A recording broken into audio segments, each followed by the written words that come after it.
तो इनमें क्या होता है ना, यू नो दैट कि भाई स्कैंडियम से जिंक तक, और ये अपन लिख सकते हैं इसमें दैट इज एटॉमिक नंबर 21 से 30 57 से, मतलब फिर लेंथेनाइड्स होते हैं, उसके बाद अपन कैडमियम लिखेंगे तो वो इधर 18 ऐड करके, इधर 14 ऐड करके अपन बता देंगे कि 10 ये, अगर यहाँ से 10 ऐड करो और 14 और ऐड करो तो उसको लिख देना, वो अपन को नंबर के हिसाब से पता चल जाता है। तो वी नो दैट कि भाई कैसे अपन को लिखना है एक्टिनियम, और ये सब अपन को बताने हैं।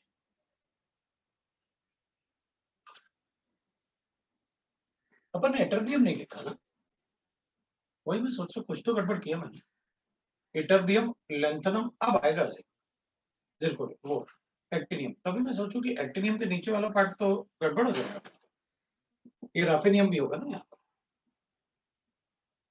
ये इधर कंप्लीट नहीं था ये, वही मैं सोचूं कि मतलब एटर्बियम नहीं दिख रहा मुझे, क्योंकि स्कैंडियम के नीचे तो टर्बियम होता है। अच्छा, इटरबियम, और थोड़ा सा याद रखो, मतलब इटरबियम और जिंक या तो अल्फाबेटिकल ऑर्डर में ना, जेड बाद में आएगा, वाई पहले आएगा, इस टाइप से कुछ आप याद रखो। हाँ लिखो ना, फोर पीरियड में तो लिखा ना इटरबियम, राइट, लिखा ना, कोई प्रॉब्लम। अब अपन क्या करेंगे, ठीक है, ये ट्रांजिशन एलिमेंट्स में होता क्या है, इनमें ऐसे में सिमिलरिटीज कुछ ज्यादा ही होता है rather than top to bottom. मतलब एक ग्रुप में अपन कहते हैं कि सिमिलरिटीज टॉप टू बॉटम ज्यादा होता है, जनरली ग्रुप में ऐसा ही होता है। लेकिन इसमें क्या होता है, सिमिलरिटीज इन अ हॉरिजॉन्टल रो थोड़ा ज्यादा होता है as compare to the group top to bottom. लेकिन कुछ कुछ ऐसे भी ग्रुप होते हैं जहां सिमिलरिटीज भी होती है, जैसे निकल, पैलेडियम, प्लैटिनम, तो इनमें ना, इन वाले ग्रुप में थोड़ी सिमिलरिटीज ज्यादा, इन वाले ग्रुप में सिमिलरिटीज थोड़ा ज्यादा होता है। तो अपन कहते हैं भाई इनमें सिमिलरिटीज ग्रुप में ज्यादा होता है, क्योंकि ये कॉइनेज मेटल्स बोलते हैं अपन, इनमें वो कैटालिटिक हाइड्रोजनेशन सभी शो करते हैं, हाइड्रोजन का एब्सॉर्प्शन तो कुछ ज्यादा होता है। लेकिन इन जनरल अगर अपन कहें तो इनमें हॉरिजॉन्टल रो में ज्यादा अच्छा सिमिलरिटीज आता है रादर देन द वर्टिकल रोज में, सो वो अलग से अपन उनको ऐसे पढ़ लेते हैं। तो ग्रुप सिमिलरिटीज भी है, लेकिन मेनली इनमें क्या होता है, हॉरिजॉन्टल सिमिलरिटीज होता है। अब वो आप या तो सुनते रहो या लिखते रहो अपने आप, मैं बहुत ज्यादा नहीं लिखूंगा क्योंकि मैं काम की बात ही लिखूंगा, ठीक है ना। अब अगर अपन फिजिकल की प्रॉपर्टीज की बात करें तो ट्रांजिशन एलिमेंट्स में थोड़ा डिफरेंट टाइप का फिजिकल प्रॉपर्टीज होता है। वो क्या होता है, बाकी मेटल्स जो हैं, अल्कली मेटल्स हैं या कुछ पी ब्लॉक मेटल्स हैं जो इसके बाद अपन मेटलॉइड के नीचे रखते हैं, उनके कंपैरिजन में इनके मेल्टिंग पॉइंट बहुत हाई होते हैं, इनकी डेंसिटी भी हाई होती है, इनका डक्टिलिटी और मेलेबिलिटी भी हाई होता है, इनका इलेक्ट्रिकल कंडक्टिविटी भी हाई होता है। मतलब इनमें काफी ज्यादा, मतलब अपन बोलते हैं कि भाई इनका डक्टिलिटी, मेलेबिलिटी, अपन को गोल्ड के बारे में तो पता है भाई क्या होता है, छोटे छोटे मतलब जितने ऑर्नामेंट्स बनते हैं वो गोल्ड से बनते हैं, they are very, they have very high malleability and ductility. थोड़ा सा एक्सेप्शन है अगर अपन इनको छोड़ देते हैं, इनकी मेलेबिलिटी डक्टिलिटी नहीं होती because of there low boiling points, low boiling point and melting points. तो वो अपन को अच्छे से पता है वो कैसे, मरकरी तो लिक्विड ही होता है, और जिंक आपने डिस्टिलेशन से, रिफाइनिंग में बताया था कि जिंक को तो रिफाइनिंग करते हैं अपन डिस्टिलेशन से, मतलब उसका डिस्टिलेशन मतलब वो मेटल जो इजीली वेपराइज हो जाए। तो इनको छोड़ दिया जाए तो बाकी सब जो होते हैं ना, दे हैव वेरी हाई, मतलब जो भी मेटेलिक प्रॉपर्टीज अपने पढ़ा वो सबका सब इनमें होता है, malleability, ductility, lustre, high melting point, सब कुछ इसमें होता है। वेरिएशन होगा उनमें भी आपस में, लेकिन सब होता है, वो अपन देखेंगे फिजिकल और मेल्टिंग। अब अपन बात करते हैं मेल्टिंग पॉइंट की। देख, अगर अपन मेल्टिंग पॉइंट की बात करें, थोड़ा सा अपन डिस्कस करें ऐसे मेल्टिंग पॉइंट, तो मैं क्या करूंगा, जैसे ग्राफ लेता हूं, अगर आपके पास एनसीईआरटी है तो फट से एनसीईआरटी उठा लो, ताकि जो ग्राफ राफ टाइप के एनसीईआरटी में होंगे ना, वो ग्राफ आपको दिख जाए, क्योंकि ये ग्राफ जरूर बना होगा एनसीईआरटी में जो मैं बता रहा हूं। तो मेल्टिंग पॉइंट का ग्राफ एनसीईआरटी में होता है, एटॉमिक नंबर के हिसाब से अपन उसको लिख लेते हैं कि थोड़ा सा अपन टाइटेनियम, स्कैंडियम, टाइटेनियम, वैनेडियम, ऐसे ना। तो टाइटेनियम से शुरू कर लेता हूँ मैं, स्कैंडियम तो वैसे इधर लिखेंगे, तो टाइटेनियम में क्या होगा, जैसे अपन ग्राफ लिखेंगे ना तो इट विल बी, ये क्रोमियम होगा, टाइटेनियम, वेनेडियम, क्रोमियम, और उसके बाद ग्राफ थोड़ा नीचे आएगा, मतलब Mn आएगा, और उसके बाद थोड़ा सा ग्राफ फिर ऊपर जाएगा Fe के लिए, थोड़ा सा ग्राफ फिर ऊपर जाएगा, फिर FeCO Ni, मतलब फिर उसमें ऐसा है, लास्ट में तो बिल्कुल एकदम जिंक बहुत कम हो जाएगा, CO Ni, और फिर अपन कॉपर एंड जिंक कर देंगे, तो जिंक तो काफी कम हो जाएगा। तो अपन कहेंगे अच्छा, कॉपर, Mn, इनके मेल्टिंग पॉइंट काफी कम है, तो बॉइलिंग पॉइंट भी कम होंगे। क्रोमियम का एक्सेप्शनली हाई क्यों हुआ? अब बिल्कुल ऐसे ऑलमोस्ट यही ग्राफ इसमें बनेंगे, इटरबियम से लेके कैडमियम तक, फिर उसके बाद कम हो गया, फिर उसके बाद बढ़ गया, फिर उसके बाद जैसे होता है कम वैसे हो गया। मतलब आपने कॉपर से कम बताया है सिल्वर का, ठीक है ना? तो अपन ऐसे कॉपर से कम, मतलब ऐसे थोड़ा सा कर लेते हैं, अपन ऐसे कर देते हैं सिल्वर का। तो यहां पर मेल्टिंग पॉइंट हाई क्यों हो रहा है भाई? क्रोमियम, जिस जिस ग्रुप में क्रोमियम है उसी ग्रुप में मोलिब्डेनम भी होता है, और यहां से इटरबियम से शुरू किया आपने, दैट इज जिरकोनियम, और बाकी अपन लिख के Mn वाले ग्रुप में ही अपन को पता है टेक्टेनियम होता है, T से। Fe वाले ग्रुप में अपन को पता है दैट इज Ru होता है, एंड सो ऑन। ये सिल्वर था। अब तो बहुत ज्यादा इस वाले पार्ट में नहीं पूछेंगे, मेनली क्वेश्चन अपन से आता है 3D एलिमेंट्स में। अपन क्या करेंगे, अब अपन कहेंगे देखो, मेटेलिक बॉन्डिंग ज्यादा उसका होता है जिसमें नंबर ऑफ अनपेड इलेक्ट्रॉन ज्यादा, 6 अनपेड। मेटेलिक बॉन्डिंग स्ट्रांग होगी तो मेल्टिंग पॉइंट ज्यादा होना ही चाहिए, तो है। तो फिर इसमें क्या प्रॉब्लम था? तो अपन कहेंगे इसमें D5 तो है लेकिन 4s2 आया, यहां पेयरिंग शुरू हुई तो थोड़ा सा बढ़ गया, ये एक्सेप्शनली थोड़े से कम हो गया Mn में, लेकिन सबसे ज्यादा अनपेड इलेक्ट्रॉन इसमें थे, इसलिए वो सबसे अच्छा मेटेलिक बॉन्डिंग था। सो जो मैक्सिमा आ रहा है क्रोमियम के लिए, that is due to the presence of maximum number of unpaired electrons. को फटाफट ऐसे लिखते जाना, एनसीईआरटी में ही लिखते जाना, it is due to the number of unpaired electron. फिर इसमें अपन लिखेंगे अगर नंबर ऑफ अनपेड इलेक्ट्रॉन है तो मेटेलिक बॉन्डिंग ज्यादा है, और उसमें अपन लिखेंगे इनका, अब मेल्ट करने का मतलब है हीट ऑफ एटमाइजेशन, मतलब उनको एटम में कन्वर्ट, मेल्ट करना ना अपन को। Initial heat of atomization increases as the number of, अब तो उसको लिख देता हूं मैं कैसे कैसे ये बढ़ रहा है, तो उसके लिए मैं एक सेंटेंस लिख देता हूं। लिखो इनिशियल हीट ऑफ एटमाइजेशन, इसमें तो आप लिख दो मैक्सिमा, एक पॉइंट लिखो, maxima is due to number of, due to maximum number of unpaired d electrons. Maxima is due to number of unpaired electron, number of unpaired electrons। दूसरा point लिखो heat of atomization, दूसरा point लिखो heat of atomization, heat of atomization increases as unpaired d electron increases।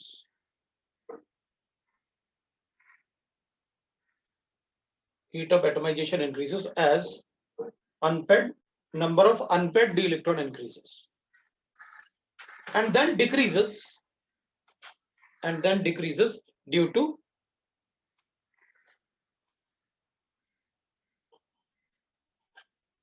pairing of d orbitals, and then decreases due to pairing of d orbitals, and decreases then due to pairing of d orbitals, due to pairing of d orbitals, and then decreases due to pairing of d orbitals।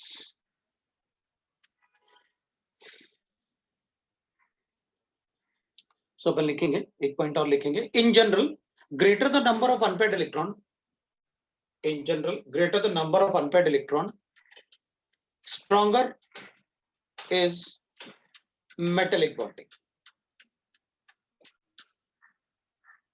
stronger is metallic bonding। So the high heat of, so the heat of atomization is higher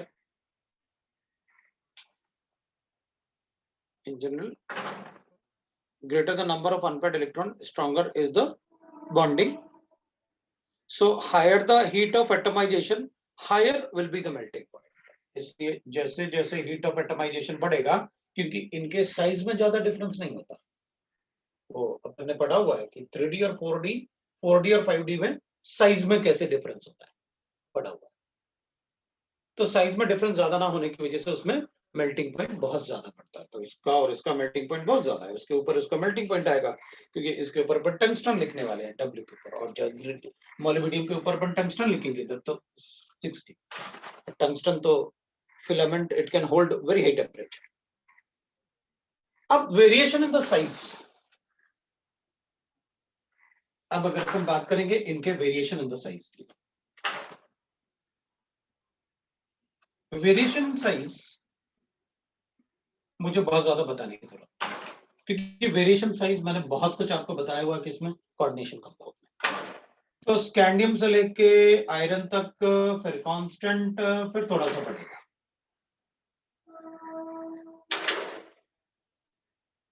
scandium, titanium, vanadium, chromium, manganese, FeCO(Ni), copper and zinc,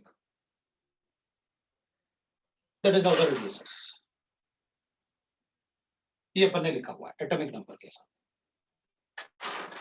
बिल्कुल same इसमें भी होगा, ये 3D series, scandium से लेके zinc,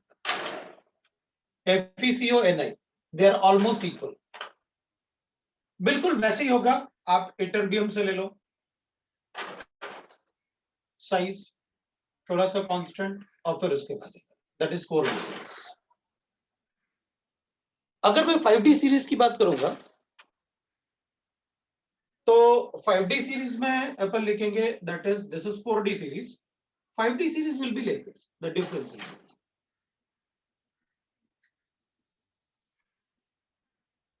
the 5D series, मतलब यहां पर अपन ने लिखा हुआ है कैडमियम, ये आपका मरकरी, 5D सीरीज। तो this is a 5D series जो ऊपर वाला है, और 5D सीरीज होता है तो तभी तो उसमें लेंथेनॉइड कॉन्ट्रैक्शन होता है 5D सीरीज। तो इन दोनों में अपन ने ऑलरेडी पढ़ा हुआ है कि इन दोनों में डिफरेंस विल बी डेसिमल के फर्स्ट प्लेस में डिफरेंस होता है, इनमें तो ऑलमोस्ट साइज इक्वल होता है, वो डेसिमल के सेकंड प्लेस में डिफरेंस होता है। द रीजन इज क्योंकि यहाँ पर 14F इलेक्ट्रॉन प्रेजेंट होते हैं, तो यहाँ पर तो और 14F इलेक्ट्रॉन आ जाएंगे, तो size becomes almost constant.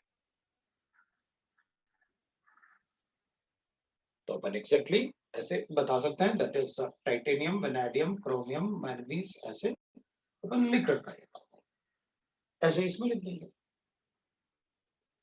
Size में वेरिएशन ऑब्वियसली बात है, कई बार अपन ने पढ़ा हुआ है कि कॉपर का साइज इधर से इधर साइज बढ़ना चाहिए, कॉपर का साइज छोटा होता है सिल्वर से, सिल्वर का साइज छोटा होता है गोल्ड से, लेकिन ऐसा नहीं होता, सिल्वर का साइज गोल्ड से बड़ा होता है, मतलब ये इससे नीचे, गोल्ड नीचे प्रेजेंट है इससे, तो साइज टॉप टू बॉटम बढ़ना चाहिए, लेकिन इसका साइज छोटा होता है सिल्वर से, लिखा ना, साइज छोटा होता है।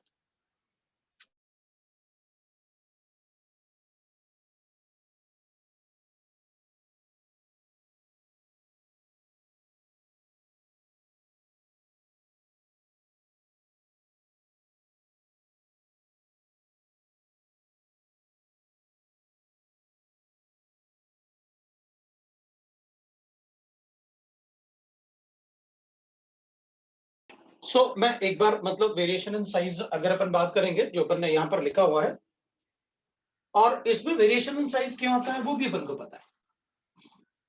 ये टाइटेनियम है, ये D1 है, ये D2 है, ये D3 है, ये D4 है, जो D5 कर लेते हैं अपन, और ये D6 है, ये D6 है ना, ये भी D5 है, ये D6 है, ये D7 है, ये D8 है, और ये D10 है, और ये भी D10 है।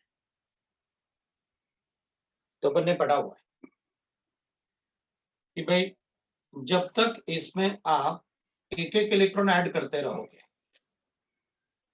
साइज रेगुलरली डिक्रीज होता रहेगा, क्योंकि न्यूक्लियस में आप प्रोटॉन बढ़ा रहे होगे, और सेम शेल में आप इलेक्ट्रॉन ऐड करते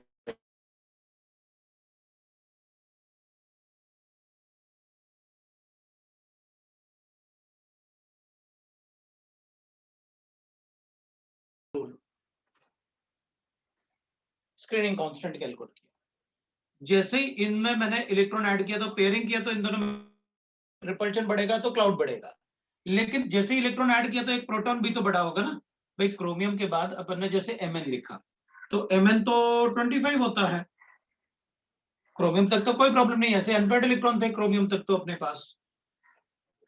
Mn में भी कोई प्रॉब्लम नहीं क्योंकि वहां भी 5 अनपेड इलेक्ट्रॉन थे, तो भी साइज डिक्रीज हुआ। लेकिन Fe में जब एक प्रोटॉन बढ़ेगा तो एक इलेक्ट्रॉन भी बढ़ाएंगे, प्रोटॉन बढ़ेगा तो इफेक्टिव न्यूक्लियर चार्ज बढ़ा, इसलिए साइज छोटा हो जाना चाहिए, तो साइज छोटा हो गया। लेकिन ये इलेक्ट्रॉन क्लाउड का रिपल्शन की वजह से थोड़ा सा क्लाउड में रिपल्शन हुआ तो सरफेस पे रिपल्शन हुआ तो साइज बढ़ गया, अगर बढ़ गया तो कंपनसेट हो गया, वो इतना हो गया। ऐसे जब हमने फिर इसमें यह किया तो कोबाल्ट के लिए यहां पेयरिंग किया, यहाँ 27 हुआ तो अट्रैक्शन की वजह से साइज छोटा होना चाहिए, लेकिन इलेक्ट्रॉन इलेक्ट्रॉन रिपल्शन की वजह से वो बढ़ भी जाता है। और अगर वो बढ़ जाएगा तो बता देंगे भाई बढ़ेगा तो कंपनसेट हो गया। फिर एक और हुआ तो ये 28 हो गया, तो अट्रैक्शन हुआ होगा क्योंकि सेम शेल में इलेक्ट्रॉन ऐड कर रहे हैं तो साइज डिक्रीज होगा, लेकिन इंटर इलेक्ट्रॉनिक रिपल्शन की वजह से और बढ़ गया होगा तो कॉम्पनसेट हो गया साइज। हमने कॉपर किया, कॉपर के केस में ये 29 हो गया तो साइज फिर छोटा हो गया, तो रिपल्शन की वजह से साइज उतना ही बढ़ गया होगा जितना कंट्रैक्शन हुआ, लेकिन एक एक्स्ट्रा इलेक्ट्रॉन डालने की वजह से रिपल्शन ज्यादा हुआ, मतलब साइज बढ़ा ज्यादा और कंट्रैक्शन का, तो साइज क्या हो गया, बढ़ गया। वो एक्स्ट्रा इलेक्ट्रॉन डाल दिया ना आपने, इसलिए उसका साइज बढ़ गया, इसलिए कॉपर में वो बढ़ जाता है। तो ये सारा पार्ट जैसे जैसे पेयरिंग होगी, तो जैसे जैसे एटॉमिक नंबर बढ़ रहा है, पेयरिंग हो रही है, एटॉमिक नंबर बढ़ रहा है तो न्यूक्लियर चार्ज बढ़ रहा है तो साइज डिक्रीज हो रहा है, लेकिन इंटर इलेक्ट्रॉन रिपल्शन की वजह से साइज बढ़ भी रहा है तो वो कंपनसेट हो जा रहा है। तो this phenomena of associated, that is, मतलब मैं इसको एक तरीके से, मतलब अगर अपने लैंग्वेज में बोलें, केमिस्ट्री में भी कैसे अपन बताएंगे। So this phenomena is associated with the intervention of 4f electrons. तो इसमें क्या, ये इलेक्ट्रॉन जो है ना, ये वाले फिनोमेना यहाँ इक्वल क्यों हो गए, ये मैंने आपको समझाया है। अब यहाँ की बात करते हैं कि ये इक्वल क्यों हो गए, तो अपन उसको बता रहे हैं कि this phenomena is associated with the intervention of 4f electrons, जो भी ये 4f electrons है मैं उनकी वजह से बता रहा हूँ, which must be filled before the 5d series, जिनको मुझे 5d फिल करने के पहले उसको फिल करना होगा 4f, ठीक है। The filling of 4 of electron before the 5d, ये पहले फिल हो जाएंगे क्योंकि before the 5d, results in a regular decrease in the radius is called the lengthenite contraction. Filling of 4 of electron before the 5d is called lengthenite contraction, which essentially compensate the expected increase in the size, which compensate the expect, जो expect होना चाहिए ना increase in size, वो नहीं होता है। इसलिए अपन ने पहले भी पढ़ा है, जिरकोरियम का साइज और हाफिनियम का साइज ऑलमोस्ट इक्वल होता है, वो पीरियोडिक टेबल से पढ़ते आए। सो which essentially compensate for the expected, है ना, expected increase in atomic size with increase in atomic number. Due to this size, ये होता है 160 पिकोमीटर्स, जबकि ये होता है 159 पिकोमीटर्स, मतलब ये बड़ा है इससे, ये 160 पिकोमीटर्स, ये 169 पिकोमीटर्स, मतलब अपन नियरली इक्वल पढ़ते हैं दोनों को, लेकिन ये बड़ा होता है इससे, due to that only. So अपन कहेंगे, and so there physical and chemical properties, इन दोनों की जो फिजिकल और केमिकल प्रॉपर्टीज भी है ना, वो भी ऑलमोस्ट एक जैसे होते हैं। Physical and chemical properties are same. The factor responsible for lengthenite contraction is, और जो factor होगा lengthenite contraction regular decrease is due to the poor shielding effect of 4f electrons. The factor which is responsible na, for the lengthenite contraction is poor shielding effect of 4f electrons by the 1 4f electron, मतलब क्योंकि 4f में काफी सारे electrons होते हैं ना, 1 to 40, सो इनका आपस में ही क्या होता है, स्क्रीनिंग इफेक्ट होता है। वो 0.35 अपन ने पढ़ा था ना स्लेटर्स रूल में, जो अपन ने कैलकुलेट किया था। So the factors effect that is responsible for the lengthenite contraction is poor shielding effect of 1 4f electron by the other 4f electron than in case of d electrons. तो d में उतना नहीं होता है dominating d contraction, but 4f में ज्यादा dominating है तो lengthenite contraction होता है, इसलिए अपन ज्यादा ट्रांजिशन contraction नहीं पढ़ते हैं। अपन इसको भी बोल सकते हैं, it is because of the poor shielding effect of D orbital by other, मतलब इसका जो इलेक्ट्रॉन यहाँ पर फिल कर रहे हैं, या तो ऐसे ही रहने देते हैं, जैसे जैसे अपन इलेक्ट्रॉन फिल करते जा रहे हैं तो जो बाकी ये इलेक्ट्रॉन फिल किया तो बाकी जो इलेक्ट्रॉन थे 5 इसके अंदर, वो इसको स्क्रीन नहीं कर पा रहे थे। अच्छा, that is called D contraction. तो रेगुलर डिक्रीज की जगह यहाँ पर डी कॉन्ट्रैक्शन की वजह से ऑलमोस्ट कांस्टेंट हो गया। तो इसमें रेगुलर डिक्रीज नहीं आता, लेकिन 4f इलेक्ट्रॉन्स में रेगुलर डिक्रीज आता है लेंथेनाइट कॉन्ट्रैक्शन में। लेंथेनाइट कॉन्ट्रैक्शन में तो अपन देखेंगे तो ऐसे होता है, रेगुलर डिक्रीज होता है लेंथेनाइट्स के लिए, एफ ब्लॉक के लिए। मतलब अगर अपन देखें इसको साइज को और जेड को, तो there is a regular decrease in size, है ना।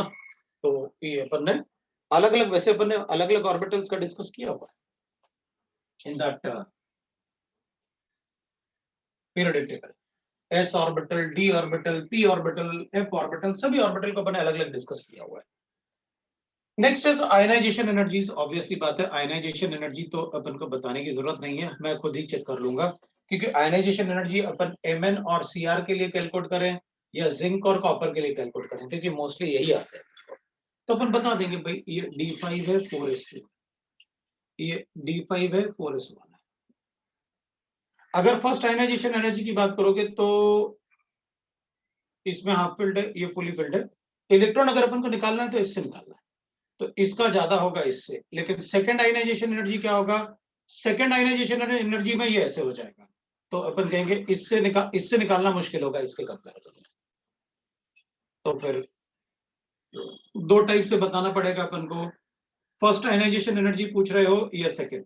अगर फर्स्ट पूछ रहे हो तो D5 4s2, D5 4s2 4s1, तो इससे निकालना इजी होगा इसके कंपैरिजन में। और सेकंड की पूछोगे तो फिर इससे निकालना मुश्किल होगा इसके कंपैरिजन में। बता देंगे ऐसे, इधर बताओ D10 है 4s2 है, और ये भी D10 है 4s1 है। फर्स्ट आयनाइजेशन एनर्जी इसका ज्यादा होगा उसका कम होगा, सेकंड उसका ज्यादा होगा इसका कम होगा, तो उस टाइप से यही कुछ बनेंगे क्वेश्चन। आयनाइजेशन एनर्जी में इससे ज्यादा क्वेश्चन नहीं बनेंगे। क्यों?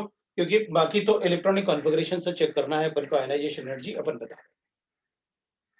नेक्स्ट इज आयनाइजेशन एनर्जी के बाद जो अपन को इसमें, और अब देख लो फिजिकल प्रॉपर्टीज, आप एक बार एनसीईआरटी लेके बैठ जाना। ऑक्सीडेशन स्टेट्स मैंने आपको काफी अच्छे से बताया हुआ है जब आपने बेसिक इनऑर्गेनिक नॉमेनक्लेचर पढ़ा। तो what is the oxidation state, सभी का oxidation state depending on the number of, है ना, स्कैंडियम, टाइटेनियम, वेनेडियम, क्रोमियम, है ना, then we write Mn, Fe, Co, Ni, copper and zinc. तो व्हाट वी से दैट ना कि इनके लिए +3 ज्यादा स्टेबल होते हैं, यहां से +2 ज्यादा स्टेबल ऑक्सीडेशन स्टेट। बाकी भी एग्जिस्ट करेंगे, इसका भी +2 एग्जिस्ट करेगा, +2 +4 भी एग्जिस्ट करेगा, +2 +4 और +5 भी एग्जिस्ट करेगा इसका। तो स्कैंडियम, टाइटेनियम, वेनेडियम ना, क्रोमियम में भी मतलब अपन लिखेंगे +2 +4 +5 +6 भी एग्जिस्ट करेगा। इसमें तो पूरा +7 तक एग्जिस्ट करेगा। ये +2 +3 लिखते हैं अपन, ये भी +2 +3 +2 +3 +2 +1, ये +2 ही होता है, like that we can write. लेकिन स्टेबल ऑक्सीडेशन स्टेट अपन ने पहले ही पढ़ रखा है on the basis of number of, किस ऑक्सीडेशन स्टेट में ज्यादा कंपाउंड बनाएंगे। और भी हो सकते हैं, जैसे निकल है उसमें भी अपन और भी बता सकते हैं भाई, +4 भी बता सकते हैं इसमें, तो निकल भी +4 बता सकते हैं, कोबाल्ट भी +4 बता सकते हैं, ये भी +4 बता सकते हैं, इवन +6 तक। लेकिन वो सब अनस्टेबल होंगे, स्टेबल वाले अपन को पता है। ये वाले पार्ट शुरू में अपन को पता होना चाहिए कि ये स्टेबल होते हैं इनके लिए और ये स्टेबल होते हैं इनके लिए। बाकी स्टेबल ऑक्सीडेशन स्टेट में उसके अलावा ये भी इसका स्टेबल है, उसके अलावा 2 4 6, है ना, they are stable oxidation state. फिर इसके अलावा ये ऑक्सीडेशन स्टेट स्टेबल होते हैं, like that we can write. तो ऑक्सीडेशन स्टेट में अपन को पता है किसमें कौन सा ऑक्सीडेशन स्टेट स्टेबल बता रहा है। ये एक्वस सॉल्यूशन में, क्योंकि जनरली अगर तुम देखोगे तो इनके सिर्फ कोऑर्डिनेशन कंपाउंड में वाटर ही कॉम्प्लेक्स बनते हैं, हाइड्रेटेड कॉम्प्लेक्स। और हर बार हमने जो भी कॉम्प्लेक्स बनाए ना, इनको हाइड्रेटेड लेके +3 में H2O6, और उसके बाद फिर वो वीक लिगेंड होता है तो स्ट्रॉन्ग लिगेंड से अपन डिस्प्लेस करवा सकते हैं उसे, वैसे अपन ने कॉम्प्लेक्स बनाए। तो ऑक्सीडेशन स्टेट में अपन को पता है किसका ज्यादा स्टेबल ऑक्सीडेशन स्टेट कैसे होगा। ये तो ऑक्सीडेशन स्टेट। अब अपन बात करेंगे SRP values, standard reduction potential values. तो इसका मतलब होता है एसआरपी वैल्यू जो होता है दैट इज, अगर एसआरपी वैल्यू ज्यादा है तो टेंडेंसी टू गेन इलेक्ट्रॉन ज्यादा है, टेंडेंसी टू गेन इलेक्ट्रॉन ज्यादा होता है, ठीक है। तो अपन कहेंगे देख भाई, अगर अपन स्कैंडियम की बात करें, titanium, vanadium, chromium, like that अपन बात करें अगर, तो सबसे ज्यादा इलेक्ट्रॉन लेने की टेंडेंसी किसकी ज्यादा होगी वो देखना होता है अपन को। तो अच्छे से पता है जिसकी इलेक्ट्रॉन लेने की टेंडेंसी कम होगी आयंस के फॉर्म में, तो अपन पहले बात कर रहे हैं कि Mn+2 से Mn में, मतलब ये रिडक्शन पोटेंशियल की बात कर रहे हैं। तो अगर अपन एक ट्रेंड देखें कि भाई इसका ही ट्रेंड मान लेते हैं अपन कि एक ट्रेंड आना चाहिए तो क्या होना चाहिए, तो अगर अपन +2 की बात करेंगे तो 4:2, सभी में 4:2 है, सभी में 4:2 था, इसमें D1 था, like that we are given. तो अपन कहेंगे कि भाई अगर दोनों में ही, ये तो +2 की बात कर रहे हैं ना, मतलब आपने 4s इलेक्ट्रॉन, ये इलेक्ट्रॉन निकाल के फिर आप बात कर रहे होगे, तो जिसकी इलेक्ट्रॉन लेने की टेंडेंसी जितनी ज्यादा होगी उसका एसआरपी वैल्यू उतना ज्यादा होगा। तो इन सब में एक ट्रेंड अगर अपन देखेंगे कि भाई एसआरपी वैल्यू किसकी ज्यादा होती है किसकी कम होती है, तो जनरल ट्रेंड में अपन को याद रहता है वैसे, कैसे जो महंगे वाले मेटल होते हैं उनके एसआरपी वैल्यू क्या होते हैं, ज्यादा होते हैं, पढ़े अपन इलेक्ट्रोकेमिस्ट्री। तो अपन क्या बोल सकते हैं कि भाई जैसे कॉपर महंगे वाले मेटल में था तो इसका तो 0.34 अपन ने पढ़ रखा है वोल्ट, इसका मतलब है यहां से यहां जाऊंगा तो एसआरपी वैल्यू बढ़ेगा इन जनरल ट्रेंड। मैं ये नहीं कह रहा कि हमेशा, क्योंकि अपन कहेंगे भाई जिंक भी तो है, वो तो माइनस आपने 0.76 बताया, हाँ तो वो फील्ड होता है ना कंप्लीटली, इसलिए इलेक्ट्रॉन नहीं लेगा। अगर कंप्लीटली फील्ड नहीं है, क्योंकि ये थोड़ी कंप्लीटली फील्ड है, ये थोड़ी कंप्लीटली फील्ड है, ये थोड़ी कंप्लीटली फील्ड, तो ये कंप्लीटली फील्ड है इसलिए इसके लिए कम होगा, क्योंकि वो D10 होगा ना +2 में, तो वो इलेक्ट्रॉन नहीं लेगा इसलिए उसका नेगेटिव होगा। इन जनरल अगर अपन देखेंगे ना तो यहां से यहां एसआरपी वैल्यू, इधर से लेके इधर तक एसआरपी वैल्यू वो कंटिन्यूअसली इन जनरल अगर अपन देखेंगे तो डिक्रीज होगा। डिक्रीज मतलब नेगेटिव साइन में मैग्नीट्यूड डिक्रीज होगा, साइन सभी का नेगेटिव होगा, तो ये पॉजिटिव साइन होता है।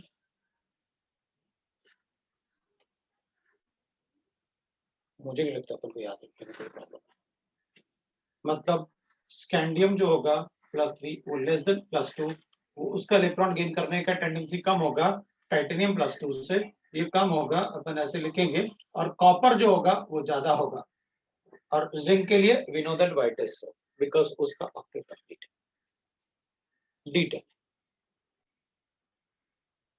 तो अपन ऐसे एसआरपी वैल्यू बता सकते हैं, और Mn में अगर अपन चेक करेंगे कि भाई Mn का एसआरपी वैल्यू कितना है, तो अब अपन को सारे याद करने की जरूरत नहीं है, इट विल बी ये -1.18 वोल्ट Mn का।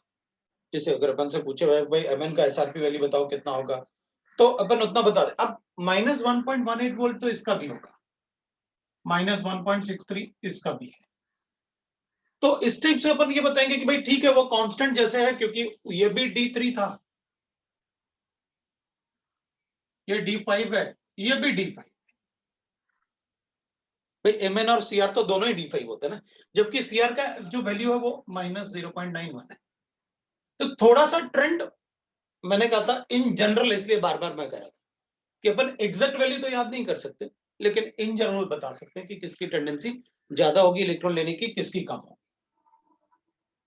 अब इसमें +2 है तो अपन को पता है वाइट इज सो, बिकॉज जब आप +2 लिखोगे ना तो S1 था ऐसे, ये तो 4 हो जाए, जबकि इसमें 5 है +2 के लिए, और जबकि इसमें +2 अपन लिखे ना तो इसमें 4s2 है तो ये D3 होगा ऐसे, और यहां से इलेक्ट्रॉन 2 निकलेंगे ना, तो इसका इलेक्ट्रॉनिक कॉन्फ़िगरेशन तो अपन को पता था, दैट इज 3d5 4s1 ना, तो अगर क्रोमियम +2 लिखूंगा तो ऐसे लिखूंगा ना, इसकी इलेक्ट्रॉन लेने की टेंडेंसी ज्यादा D4 होने की वजह से।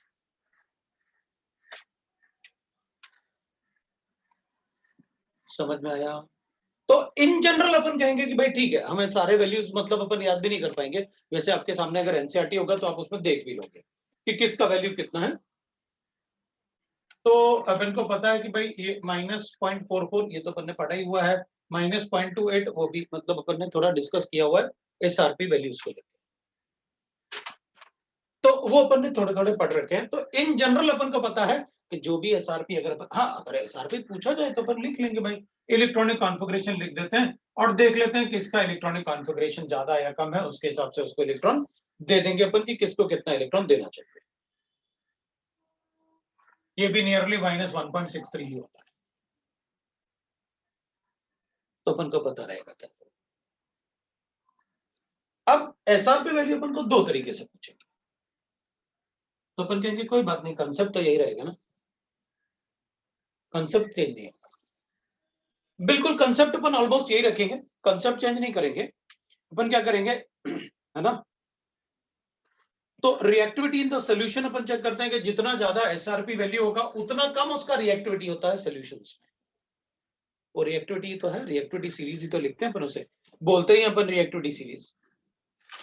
तो अपन क्या करेंगे, अगर अपन देखेंगे तो भाई इसमें ना अमंग ऑल Mn3+, मैंने आपको बताया एसआरपी वैल्यूज, जितने भी मेटल कैटाइन है अपने पास उनमें सबसे स्ट्रॉन्गेस्ट ऑक्सीडाइजिंग एजेंट ये होता है, मैंने आपको बता रखा है। जब अपन ने एसआरपी वैल्यूज लिखा था ना कैटाइन्स के लिए, तो मैंने आपको ये लिखवाया था कि अमंग ऑल दी कैटाइन, जितने भी कैटाइन्स अपन पढ़ते हैं उन सभी कैटाइन में से सबसे ज्यादा इलेक्ट्रॉन लेने की टेंडेंसी कोबाल्ट की होती है जब वो कोबाल्ट +2 में कन्वर्ट होगा, राइट। तो अपन ऐसे बता सकते। तो अगर आपके पास एनसीईआरटी है तो आप एक बार उसको पढ़ेंगे तो आपको समझ में आ जाएगा कि रिएक्टिविटी क्या होगी इन मेटल आयंस की इन द एक्वस सॉल्यूशन, अपन बता सकते हैं, है ना। Higher the value lesser the reactivity, इसलिए ये वाटर में हाइड्रेटेड जल्दी बना लेते हैं क्योंकि इनकी रिएक्टिविटी ज्यादा होती है मेटल, तो वो हाइड्रेशन से बना लेते हैं। तो strongest oxidising agent among the cation is cobalt 3+, we know that in the aqueous solutions. और भी आयंस ऐसे हैं जो स्ट्रॉन्ग रिड्यूसिंग एजेंट जैसे होते हैं, ठीक है ना। +2 में ना, +2 वाले में जो स्ट्रॉन्ग रिड्यूसिंग एजेंट होंगे वो Ti+2 होते हैं, रिड्यूसिंग एजेंट Ti+3, क्योंकि +3 में कन्वर्ट होने की टेंडेंसी इनकी बहुत ज्यादा है, तो वी इलेक्ट्रॉन नहीं लेते ना। सो Ti+2, वेनेडियम+2 और क्रोमियम+2 they are strong reducing agent, और इतना अच्छा स्ट्रॉन्ग रिड्यूसिंग एजेंट होंगे कि अगर मेरे पास ये गिवन है और इनको H+ साइन से रिएक्ट करवा जाए तो ये हाइड्रोजन लिबरेट भी करवा देंगे और Cr+3 भी बना देंगे।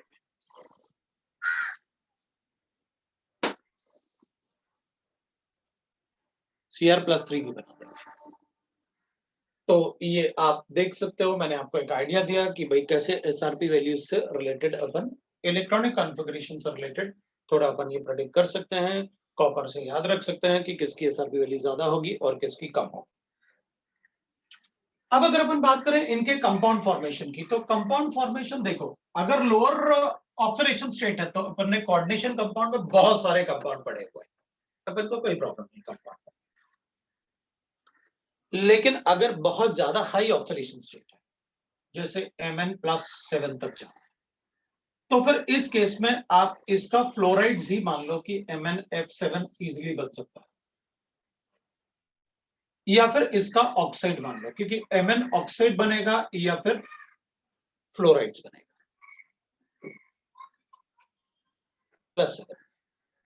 ऑक्साइड्स लैटिस एनर्जी ज्यादा होने की वजह से ज्यादा स्टेबल होते हैं than fluorides due to high lattice energy, due to high lattice energy. आप थोड़ा सा एनसीईआरटी लेके बैठोगे तो मुझे थोड़ा इजी होगा। फ्लोराइड्स तो ऑब्वियस सी बात है सभी के बनेंगे भाई, किसी का भी अगर अपन को हायर ऑक्सीडेशन, जैसे अपन लिखते हैं ना, अपन को पहले से पता है SF6 लिख सकते हैं, IF7 लिख सकते हैं, लेकिन अपन HCl6 नहीं लिख सकते because the bond length is very very large, और इसका साइज बड़ा होगा तो रिपल्शन की वजह से बॉन्ड लेंथ बड़ा है तो अपने आप ही टूटना शुरू हो जाएगा, इसलिए फ्लोराइड्स बनाते हैं। फ्लोराइड्स ज्यादा स्टेबल होते हैं इसके, ठीक है। तो अपन फ्लोराइड्स को ज्यादा स्टेबल मानते हैं, तो उसमें ना trends of stability of the oxidation state, उसमें अपन को एक गिवन होगा। इवन अगर +7 ऑक्सीडेशन स्टेट में ये, क्योंकि इसका स्टेबिलिटी ज्यादा होता है तो ये कैन फॉर्म, वो ऐसे भी फॉर्म कर सकता है, MnO3 और एक फ्लोरीन, क्योंकि +7 है ना, तो एक फ्लोरीन ले लेते हैं, तो ये भी बच जाएगा। वो स्टेबिलिटी ऑफ ऑक्सीडेशन, +7 का स्टेबिलिटी इतना ज्यादा। तो इसमें इन जनरल वैसे हैलाइड्स का तो एनसीईआरटी में अपन को पूरा टेबल गिवन होता है, एनसीईआरटी में उन्होंने पूरा टेबल बना के रखा हुआ है, तो अपन पूरा पूरा टेबल तो नहीं लिखेंगे, लेकिन कुछ पॉइंट्स उसके एनसीईआरटी के अपन जरूर रिवाइज कर सकते हैं। जो उसमें गिवन है वो एग्जैक्टली एनसीईआरटी के पॉइंट्स, मतलब अपन कैसे बता सकते हैं, अपन ने पहले पढ़ा हुआ है, मतलब वो सारे पॉइंट अपन को पहले से पता है, हमने पहले डिस्कस किए हुआ है। तो एबिलिटी ऑफ फ्लोरीन, अब फ्लोरीन क्यों हायर ऑक्सीडेशन स्टेट में, मतलब ज्यादा हायर ऑक्सीडेशन स्टेट फ्लोराइड्स ही क्यों शो कर सकते हैं, बिकॉज ऑफ द बॉन्ड, वो हायर लैटिस एनर्जी, तो लैटिस एनर्जी ज्यादा होती है, इसलिए अपन उनसे फ्लोराइड्स को बनाते हैं। अब फ्लोराइड्स जो होते हैं ओनली, जैसे अपन लिखेंगे, अब मैं अगर आप चाहो तो कुछ एक दो सेंटेंस लिख सकते हो, मैं उसको डिक्टेट कर देता हूं। Ability of fluorine to stabilise highest oxidation state, आप उसको लिख सकते हो, एबिलिटी ऑफ फ्लोरीन टू, क्योंकि इन पॉइंट से अपन को क्वेश्चन मिल सकता है। Ability of fluorine to stabilize highest oxidation state is due to their lattice energy.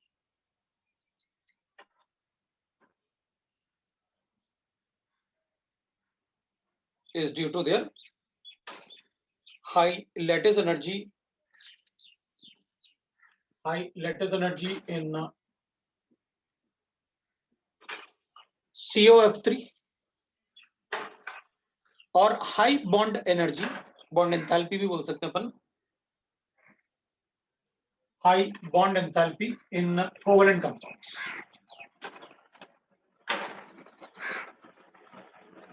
In covalent compounds. In covalent compounds, मतलब वो फ्लोराइड्स हैं लेकिन दे आर कोवेलेंट कंपाउंड्स हैं, और ये लैटिस एनर्जी की बात कर रहे हैं, तो इसमें आयनिक कैरेक्टर थोड़ा ज्यादा होगा। दूसरा पॉइंट है वेनेडियम VF5, ये तो फर्स्ट पॉइंट था, मैंने दूसरा पॉइंट लिखा है VF5, लिखो ओनली, इसमें VF5 ओनली,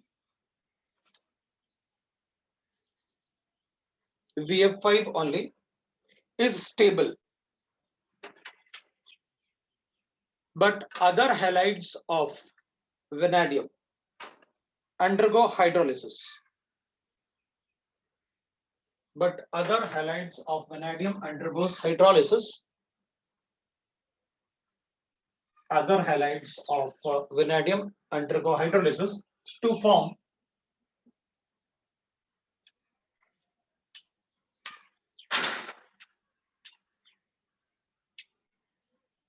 VOX3. यहाँ पर X अपने पास ClBr आ जाता है, वो हाइड्रोलाइज करके VOX3 बनाते हैं।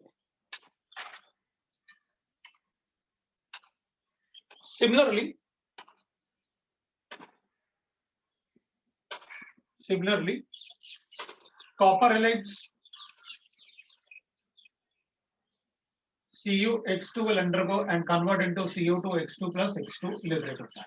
All fluorides, chlorides, bromides, ये तो अपन ने काफी पढ़ा हुआ है।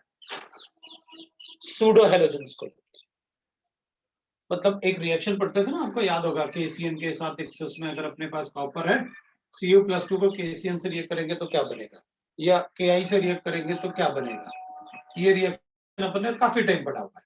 उसमें मैंने आपको बताया हुआ KCl हो या KBr हो या KCN हो या फिर KSCN हो, सब में एक जैसा रिएक्शन होता है। पहले क्या बनेगा, CuI2, that is unstable, so it will get converted into Cu2I2 plus I2 liberate करेगा, और उसके बाद अगर एक्सेस में गिवन है अपन को Ki, तो अपन क्या करते थे, इसको K3CuI4 बना देते थे। ये होगा तब भी होगा, ये होगा तब भी सेम रिएक्शन होगा, बस X की जगह क्या आ जाएगा, SCN होगा तो SCN है, CN है तो CN है, और ये काफी इंपॉर्टेंट रिएक्शन होता है, ये बहुत पूछते हैं KCN वाला रिएक्शन और SCN वाला रिएक्शन, ठीक है।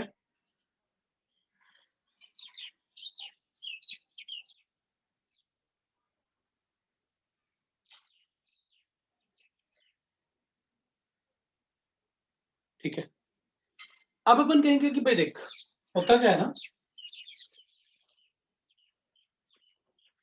स्कैंडियम से लेके Mn तक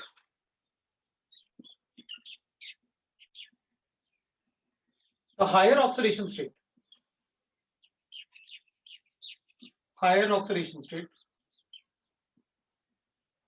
are stable due to lattice energy. State is stable as oxides. मतलब S2 Sc2O3 Mn2O7 they're stable.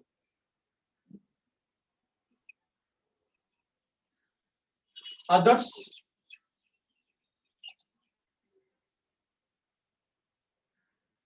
अपन लिखते हैं ferrites FeO4 2 negative, but it is like this K2FeO4 2 negative.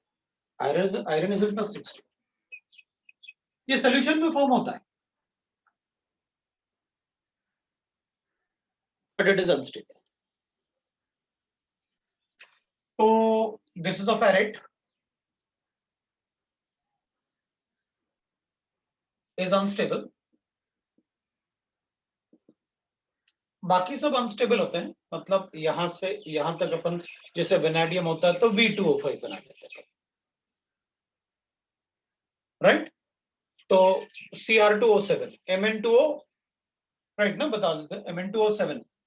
तो आयरन भी ऐसे बनाने की कोशिश करता है but it is unstable and decompose to Fe2O3 and O2।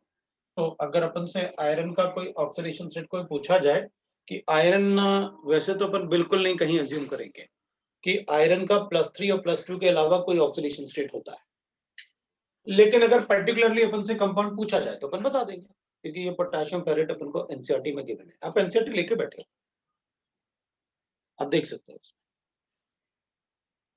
क्योंकि अब कंपाउंड भी मैं वही यूज कर रहा हूं जो एनसीईआरटी में गिवन है, ताकि अपन क्या करें, अब क्वेश्चन पूछेंगे तो वहीं से तो पूछेंगे, भाई कंपाउंड तो दोगे ना आप एनसीईआरटी का। ठीक है,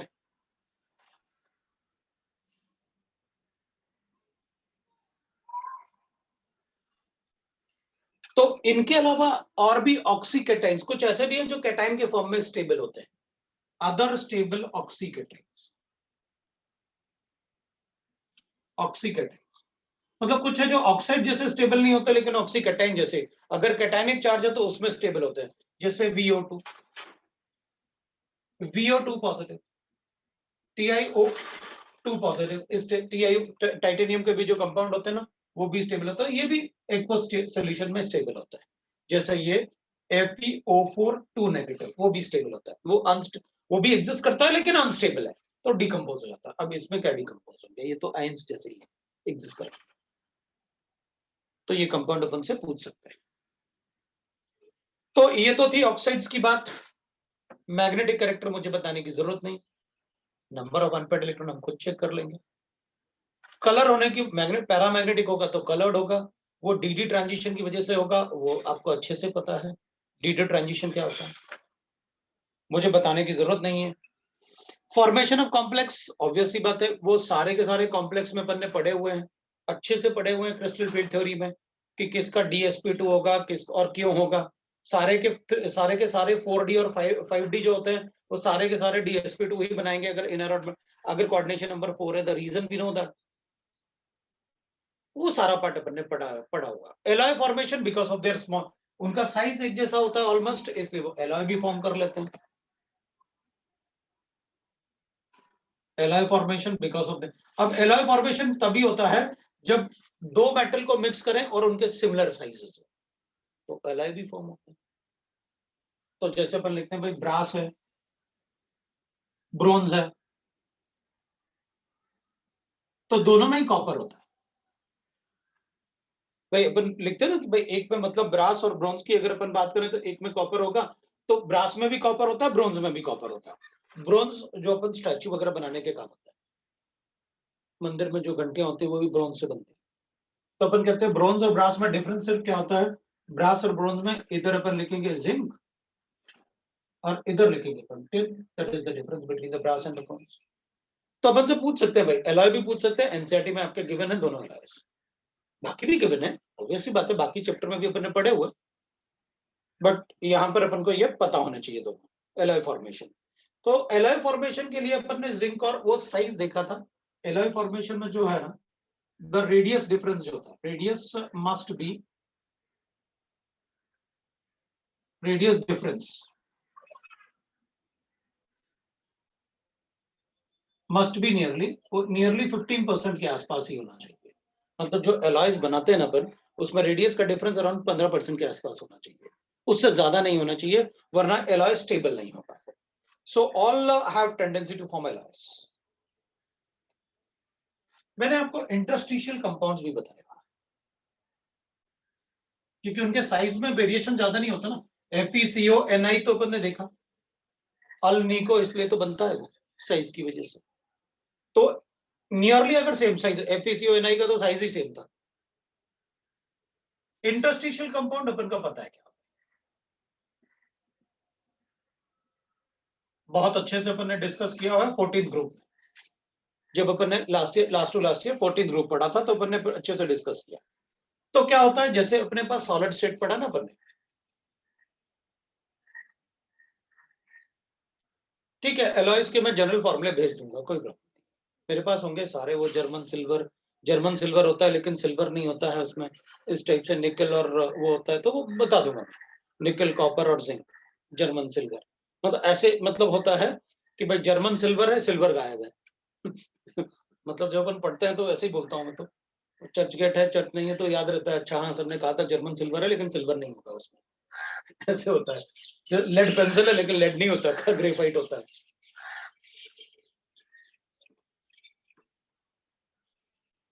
तो एक क्रू मेरे साथ इतना साथ ज्यादा खेलते हैं ना, कि जब मैं पढ़ाता हूँ ना, तो जब तक मैं उनको भगाऊंगा नहीं, वो बैठे बैठे बोलते रहेंगे।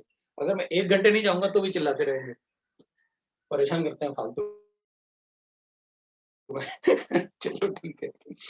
अच्छा, अपन बात कर रहे थे ना इंटरस्टिशियल कंपाउंड की, मैंने क्या कहा तुमसे, मैंने क्लास में बताया इंटरस्टिशियल वॉइड्स क्या। इंटरस्टिशियल में क्या होता है, जैसे अपन ने पढ़ा कि भाई डेंसिटी थी किसी की 5 ग्राम पर सेंटीमीटर क्यूब, तो अगर वो इंटरस्टिशियल वॉइड उसमें है ना, तो इसका मतलब है इंटरस्टिशियल कंपाउंड वो होते हैं जिसमें कोई मेटल है, उसके वॉइड्स में हाइड्रोजन, नाइट्रोजन, कार्बन एक्सेट्रा इस टाइप के एटम ना ट्रैप हो जाए उनके वॉइड्स में, तो उसकी डेंसिटी ना बहुत ज्यादा बढ़ जाती है, अगर ये ट्रैप हो जाते हैं। तो ये नॉन मेटल उसमें ट्रैप होने से इतनी डेंसिटी में डिफरेंस आ जाएगा, हाँ यही होता है। अच्छा, तब तो मेटल बहुत हार्ड हो जाएगा, अगर ये उसके वॉइड्स में ट्रैप हो गए तो उसका तो मेल्टिंग पॉइंट भी बढ़ गया, उसका तो हार्डनेस भी बढ़ गया। हाँ, कुछ कंपाउंड तो ऐसे होते हैं, कुछ मेटल तो ऐसे होते हैं जिनका हार्डनेस डायमंड जैसे हो जाता है। अच्छा, तो इनका तो मेल्टिंग पॉइंट भी बढ़ गया, इनका हार्डनेस भी बढ़ गया, इनका डेंसिटी भी बढ़ गया, मतलब इनके ट्रैप होने से डेंसिटी वगैरह बढ़ जाएगी। मतलब नॉर्मल मेटल के, अगर ये मेटल था तो मेटल के कंपैरिजन में जो इंटरस्टिशियल मेटल बनेगा, इंटरस्टिशियल कंपाउंड बनेगा उसका, उसमें बहुत ज्यादा चेंजेस आ जाता है डेंसिटी में, उन्हीं को अपन इंटरस्टिशियल कंपाउंड कहते हैं। तो अपन कहेंगे भाई ठीक है इंटरस्टिशियल कंपाउंड है, तो वो टाइपिकली कुछ बता दो इंटरस्टिशियल कंपाउंड। तो अपन कहेंगे देखो, पहले तो अपन ने ऐसे लिखा हुआ है, ये Mn से मतलब MnFeCr ये सब बनाते हैं ऐसे, M3C, M क्या होगा इसमें, MsCr, MnFe होता है। इंटरस्टिशियल कार्बाइड्स बोलते हैं इसको, अपन ने 14th ग्रुप में पढ़ा हुआ है इंटरस्टिशियल कार्बाइड्स, है ना। फिर इंटरस्टिशियल हाइड्राइड्स भी बनते हैं, F3H, PDH, बट इसमें ना नॉन स्टोइकोमेट्रिक रेशियो होता है इनका, अलग होता है, तो पैलेडियम होगा और इसमें ये 0.76। तो मैं ना कुछ ऐसे लिख देता हूं जो अपन से पूछे जा सकते हैं, TiC, Mn4n, इस टाइप के अपन से पूछ सकते हैं, तो अपन वही लिख लेते हैं जो अपन से पूछ सकते हैं, वेनेडियम हाइड्राइड,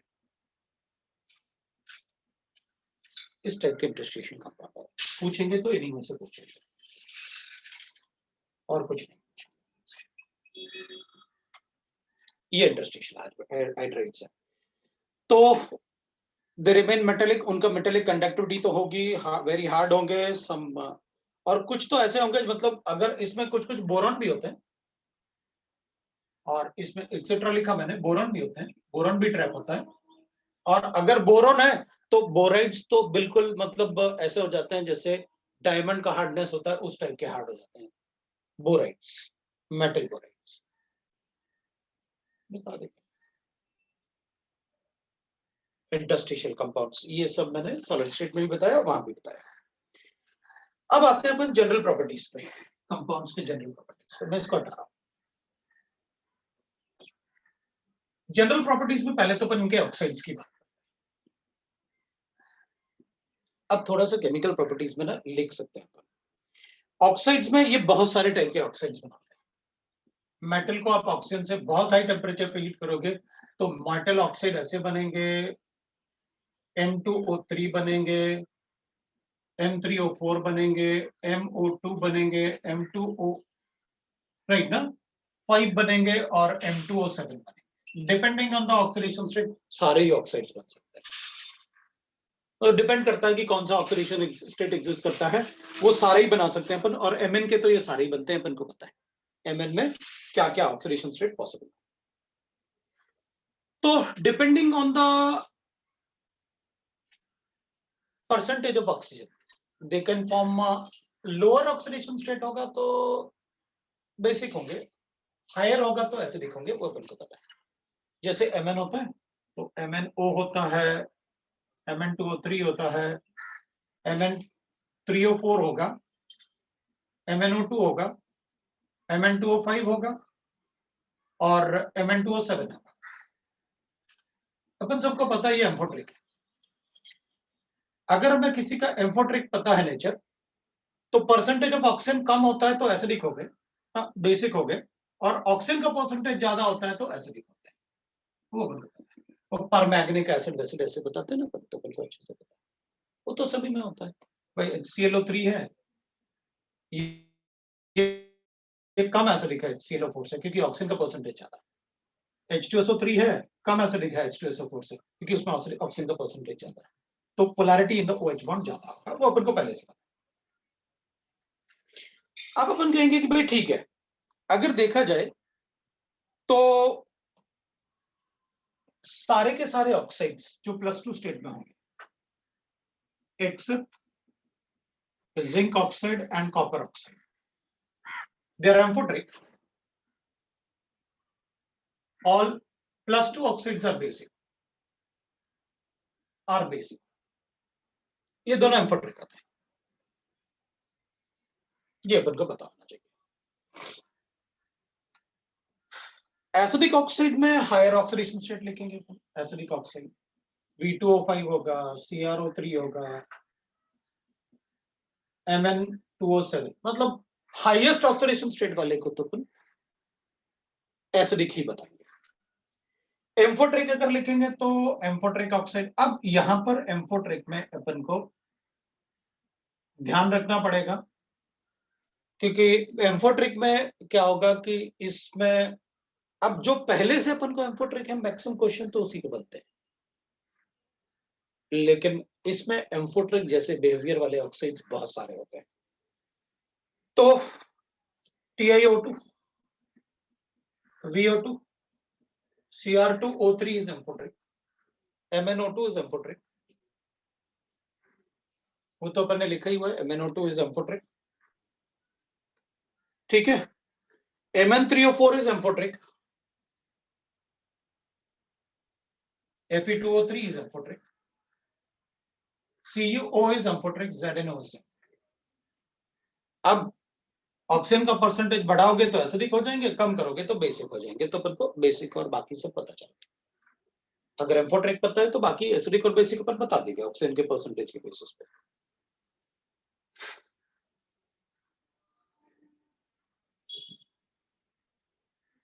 अब अपन को पता करना पड़ेगा कि what are the stable oxides. भाई ये तो सब आप बना रहे हो, लेकिन मुझे स्टेबल ऑक्साइड्स बताओ क्या क्या, किस किस ऑक्साइड्स, कौन से ऑक्साइड किस किस स्टेबल है। तो स्कैंडियम के लिए SC2O3, V2O5, वेनाडियम के लिए, टाइटेनियम के लिए Ti2O3, क्रोमियम के लिए C2 Cr2O3, Mn के लिए ऑलमोस्ट सारे ऑक्साइड स्टेबल होते हैं, Fe के लिए Fe2O3, Fe3O4, बाकी सब जो ऑक्साइड्स होते हैं ना, nickel oxide, CO oxide, cobalt oxide, zinc oxide, right, then we'll right that copper oxide, लिख चुके हैं अपन, copper oxide like that they are stable.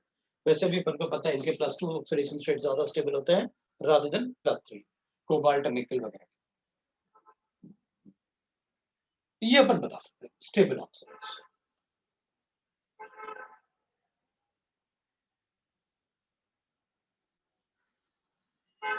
Right.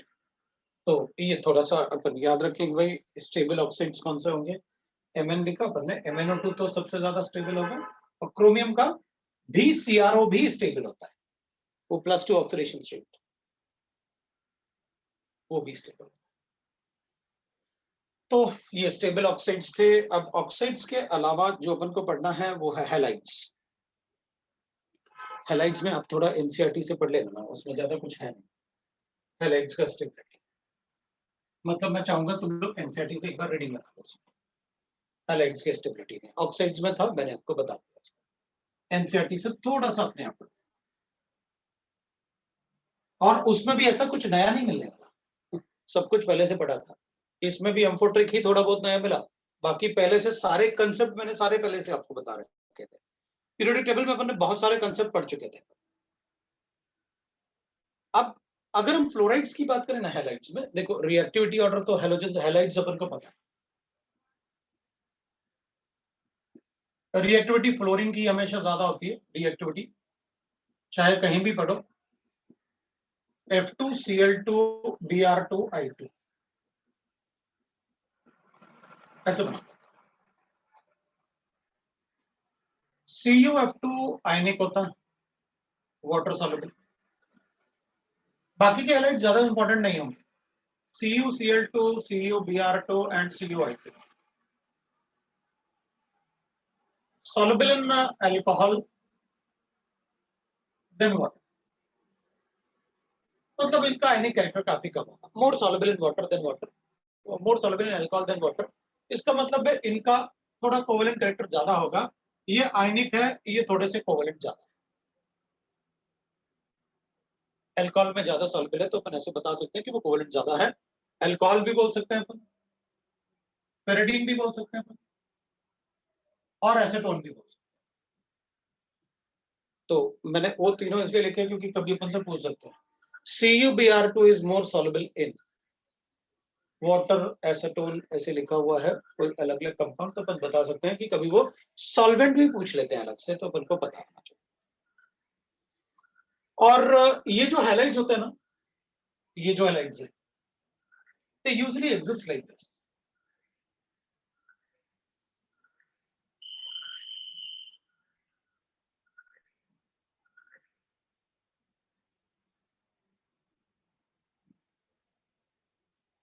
They usually exist like this.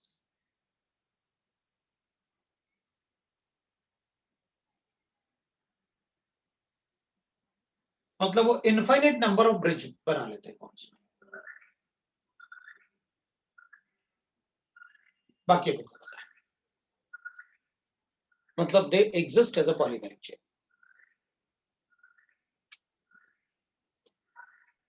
ये तो बना ही नहीं।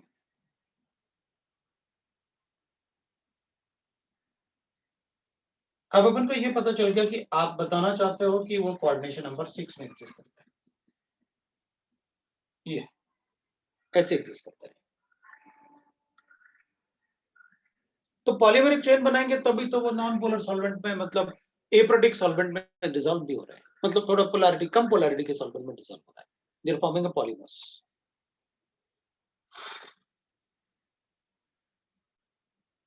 सल्फाइड्स अपन को बहुत ज्यादा पढ़ने की जरूरत नहीं पड़ी, व्हाइट एस अपन को पता है कि भाई Fe+2 अगर है तो H2S लिख लो या फिर Na2S लिख लो, दोनों ही केस में black PPT of ferrous sulphide बन सकता है। सिमिलरली अपन को पता है that will be cobalt sulphide भी बनेगा, निकल सल्फाइड भी बनेगा, जिंक सल्फाइड। वो सल्फाइड्स अपन ने पढ़ रखे हैं। मतलब ये ऐसे लिखा हुआ है तो अपन इनको हैलाइड्स, ऐसे क्लोराइड्स ब्रोमाइड्स भी लिख सकते हैं ना, ऐसे क्लोराइड्स या हैलाइड्स अपन डायरेक्टली बना सकते हैं, बिकॉज प्रेसिपिटेट होगा तो वो ज्यादा स्टेबल होगा। कॉपर सल्फाइड भी बनाता है, वो सब अपन को पता है, ऊपर ने पढ़ रखा है।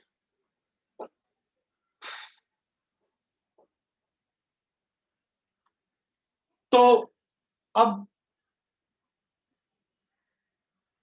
सल्फर जो होता है वो मतलब it is a poor oxidising agent. Sulphur जो है इसको ज्यादा ऑक्सीडाइज नहीं कर पाता है, इसलिए सल्फर क्या करेगा कि अगर हम इसको सल्फर के साथ भी हीट कर देना तब भी अपन इसको FeS बना सकते हैं प्लस वीक ऑक्सीडाइजिंग।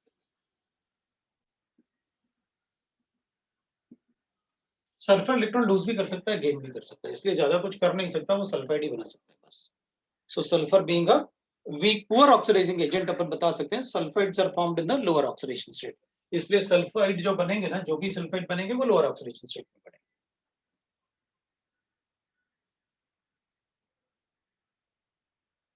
ठीक है, वो हायर ऑक्सीडेशन स्टेट में कभी नहीं बनेंगे सल्फाइड्स, और ना ही बनते हैं। अपन ने पूरा क्वालिटेटिव पढ़ा, अपन ने हायर ऑक्सीडेशन स्टेट के सल्फाइड्स कभी नहीं बनाए। ठीक है, और ये सब वाटर सॉल्युबल नहीं होते हैं because of there low solubility product, वो अपन को पता है, उनके KSP वैल्यू कम होते हैं, इसलिए वाटर सॉल्युबल होते हैं।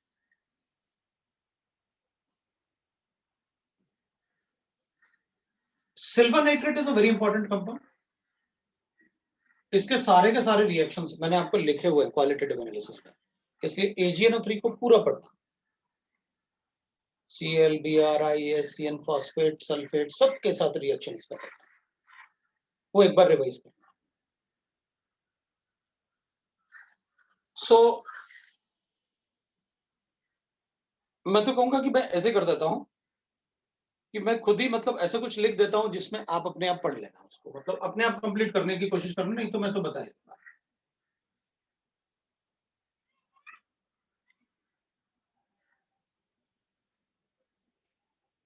और इनके कलर भी लिखना, किससे क्या कलर आएगा।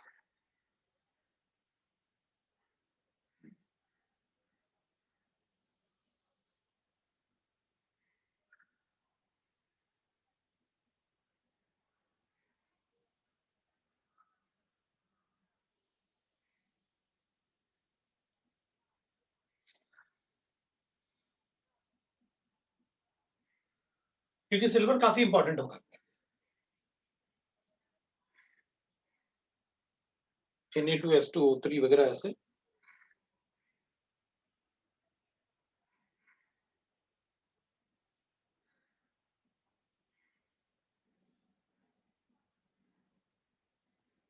ऐसे पूछूंगा मैं।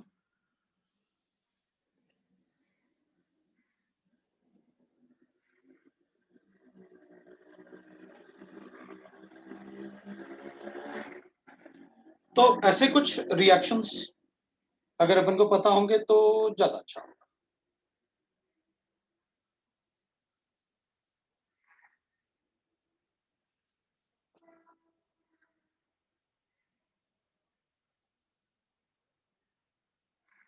ये सारे रिएक्शन आप मुझसे पूछ सकते हो नेक्स्ट टाइम, क्योंकि AgNO3 काफी इंपॉर्टेंट होता है। मुझे सभी के कलर भी चाहिए, सभी के कलर भी चाहिए, क्योंकि मैंने आपको सारे कलर्स बता रखे हैं। AgNO3 is called lunar caustic, वो अपन को पता है। AgNO3 is called lunar caustic.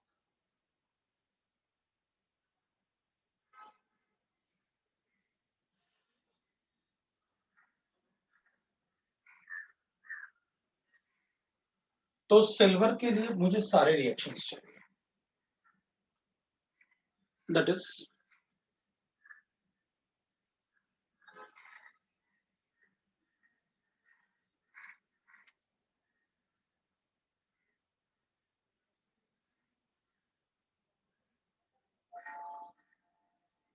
ठीक है। ये सारे रिएक्शंस आप मुझे लिख के नेक्स्ट टाइम बताओगे, ठीक है। सारे रिएक्शन आप लिख के मुझे नेक्स्ट टाइम बताने वाले हैं।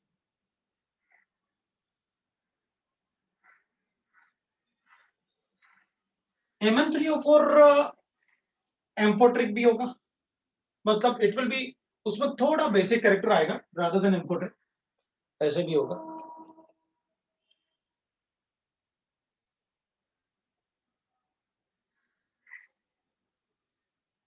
मैं क्वेश्चन याद कर रहा हूँ, किसी ने मुझसे ऐसे पूछा था कि मतलब इसमें बताओ ज्यादा बेसिक कौन, आई थिंक वो ZNO था, ऐसे भी हुआ था। तो कुछ भी क्वेश्चन पूछ सकते हैं स्टूडेंट, मतलब स्टूडेंट के अपन को कुछ भी क्वेश्चन मिल सकते हैं, उसमें कोई प्रॉब्लम नहीं है, बहुत सारे टाइप के क्वेश्चन मिलते हैं। तो मुझसे किसी मतलब स्टूडेंट ने ही पूछे थे ये क्वेश्चन कि सर मतलब इसमें बताओ कि बेसिक ऑर्डर पूछा था हम लोगों से, मतलब वो जो उसने क्वेश्चन पूछ रहा था उसमें ये पूछा था उसमें कि बेसिक स्ट्रेंथ का ऑर्डर बताओ क्या होगा, बेसिक स्ट्रेंथ ये नहीं था, हाँ मतलब ऐसे कुछ पूछा था उसने कि इसका बेसिक स्ट्रेंथ का ऑर्डर बताओ, ऐसे ऑक्साइड गिवन थे मुझे, और पूछा था कि चलो ये तीनों, एक और बेस गिवन था ऑक्साइड मुझे याद है, मतलब ऐसा क्वेश्चन पूछा था तो उसने कहा था कि भाई आप इसमें मुझे ये बताओ कि इसमें बेसिक स्ट्रेंथ का ऑर्डर क्या होगा, ये दोनों ही हम फुट रहे हैं।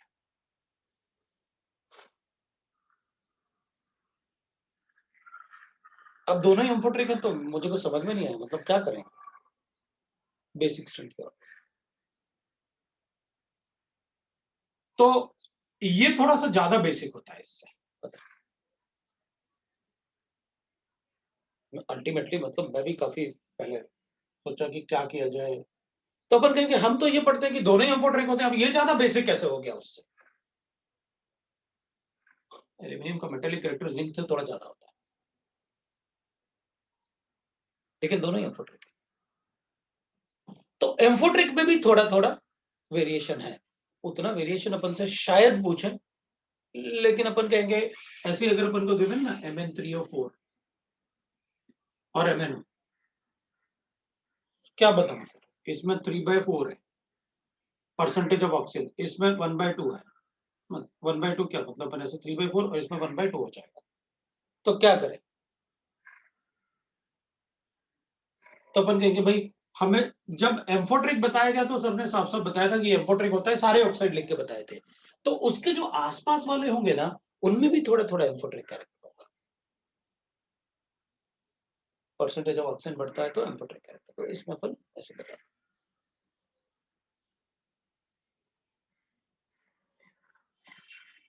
SRP वैल्यू के बेसिस पे, लेकिन एक ही मेटल ऑक्साइड में कैसे बताएं,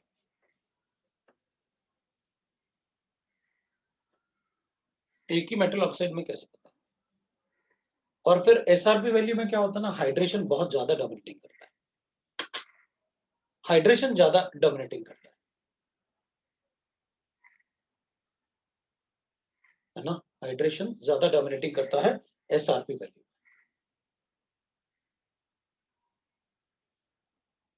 ठीक है।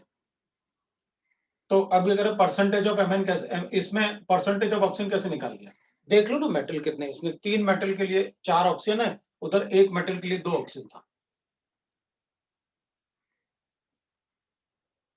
तो परसेंटेज ऑफ ऑक्सीजन तो इसका क्या हो जाएगा 4/7, इसका क्या हो जाएगा, it will be 2/3, percentage calculate कर लो मल्टीप्लाई बाय 100 से।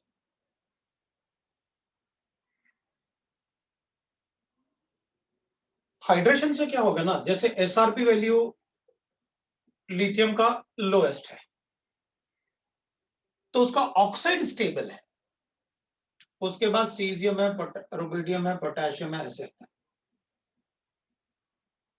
अब क्या करें, इसमें क्या बोलूं, ये बेसिक ज्यादा बोलूं या ये बेसिक ज्यादा बोलूं, ये बेसिक ज्यादा बोलूं,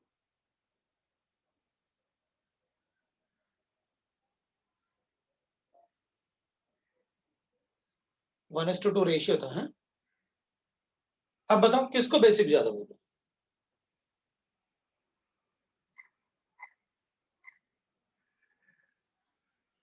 आरबी को, सीजियम को क्यों नहीं, जबकि सीजियम हाइड्रोक्साइड तो ज्यादा बेसिक होता है,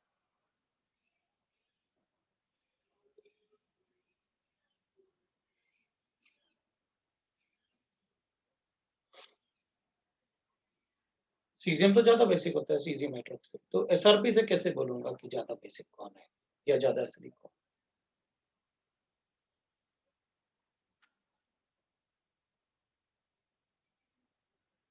सीजियम पहले आता है, तो सीजियम को बोलना चाहिए। तो फिर लिथियम को बोलूं या सीजियम को बोलूं? तो कहीं कहीं थोड़ा प्रॉब्लम तो है। अदरवाइज अगर एक्सेप्शन छोड़ दिया जाए तो फिर वहां भी तो अपन थोड़ा एक्सेप्शन ही तो ले रहे थे। बाकी इससे बता सकते हैं, थोड़ा एक्सेप्शन छोड़ दिया जाए कोई प्रॉब्लम, कि जिसका एसआरपी वैल्यू छोटा होगा उसका बेसिक स्ट्रेंथ ज्यादा होगा, फिर लिथियम को बोलो, वो हाइड्रेशन की वजह से, इसलिए मैंने कहा था कि थोड़ा सा हाइड्रेशन डोमिनेटिंग होता है।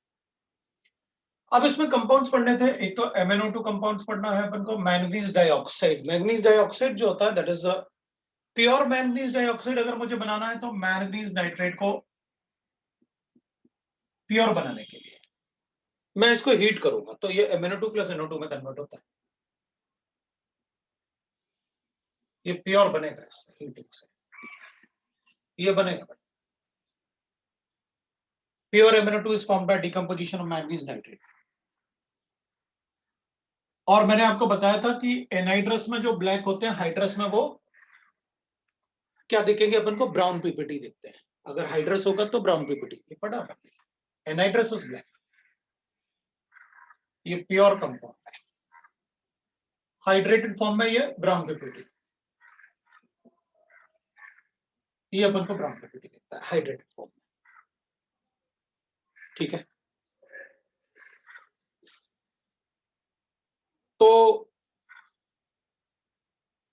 अपन को एक बात पता है कि एल्कलाइन KMnO4 एल्कलाइन मीडियम में और मतलब बेसिक मीडियम में और एसिडिक मीडियम में ये कैसे चेंज होते हैं। Mn के ऑक्सीडेशन स्टेट को मैंने आपको बता रखा है, Mn का कैसे ऑक्सीडेशन स्टेट। अगर एसिडिक मीडियम होगा तो it will get converted into Mn+2, और बेसिक मीडियम होगा स्ट्रांगली तो it will get converted into K2MnO4। ये KOH के साथ मैं MnO4 2 नेगेटिव लिख देता हूं।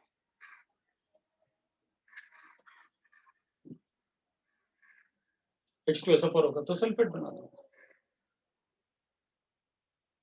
MnO2 में अपन को इतना ही थोड़ा सा अपन को पढ़ना है बस। अब केमिकल प्रॉपर्टीज अगर अपन देखेंगे तो केमिकल प्रॉपर्टीज में ना अपन को पता है भाई, एक तो हो जाएगा MnO2 का हीटिंग। हीटिंग भी इसका पर्टिकुलर टेम्परेचर 2 मतलब 535 डिग्री सेंटीग्रेड, मतलब ग्रेटर देन 535 डिग्री सेंटीग्रेड पे अगर आप हीट करोगे तो Mn3O4 में कन्वर्ट कर दूंगा, ऑक्सीजन का परसेंटेज बढ़ गया। Mn2O3 होगा, कम हो जाएगा, 1.5 हो गया ऐसे, ऑक्सीजन का परसेंटेज कम हो गया क्योंकि ऑक्सीजन डिकम्पोज करने से कुछ ऑक्सीजन लिबरेट हो गया। और अगर हीट करूंगा तो भाई और कम कर दूंगा परसेंटेज, तो Mn3O4 बना देता हूं, ऐसे बना देता हूं। अब 3 Mn पे 4 ऑक्सीजन है, पहले 1 Mn पे 2 ऑक्सीजन थे, अब 3 पे अपन को 4 ऑक्सीजन लिखने पड़ रहे हैं। ये एम्फोट्रिक होता है, अपन को पता है। बेसिक ये एम्फोट्रिक होता है, ये अपन को पता है। बेसिक मीडियम में ग्रीन पीपीटी देता है और एसिडिक मीडियम में व्हाइट पीपीटी देगा, ये अपन को ऑलरेडी पता है। MnO4 मैं कई बार आपको बता चुका हूं एन फैक्टर्स के केस में। सो MnO2 जो होगा उसमें अपन ऐसे लिख सकते हैं भाई, हमारे पास अगर MnO2 है तो इसको HCl के साथ रिएक्ट करूंगा तो Cl2 लिबरेट होगा, MnCl2 बनेगा प्लस H2O बनेगा। This is the method for the preparation of Cl2, lab method for the preparation of Cl2। और अगर इसे अपन रिएक्ट करेंगे H2SO4 के साथ, Cl2 HCl से रिएक्ट करेंगे तो विल गेट दैट, और अगर H2SO4 से रिएक्ट करेंगे तो विल गेट दैट कि भाई इसमें ना अगर H2SO4 से रिएक्ट करेंगे तो डिपेंड करेगा कितने टेम्परेचर पर डिपेंड रिएक्ट करवा रहे हैं। अगर आपने ऐसे लिखा मतलब लेस देन 140 है या ग्रेटर देन 140 है, वो उस पर प्रोडक्ट डिपेंड करेगा।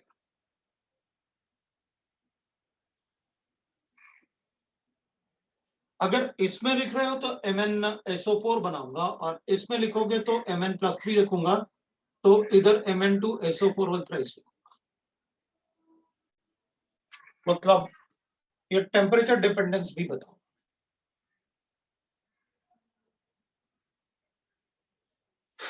ये भी होता है Mn में, प्लस दोनों में वाटर बनेगा और O2 बनेगा।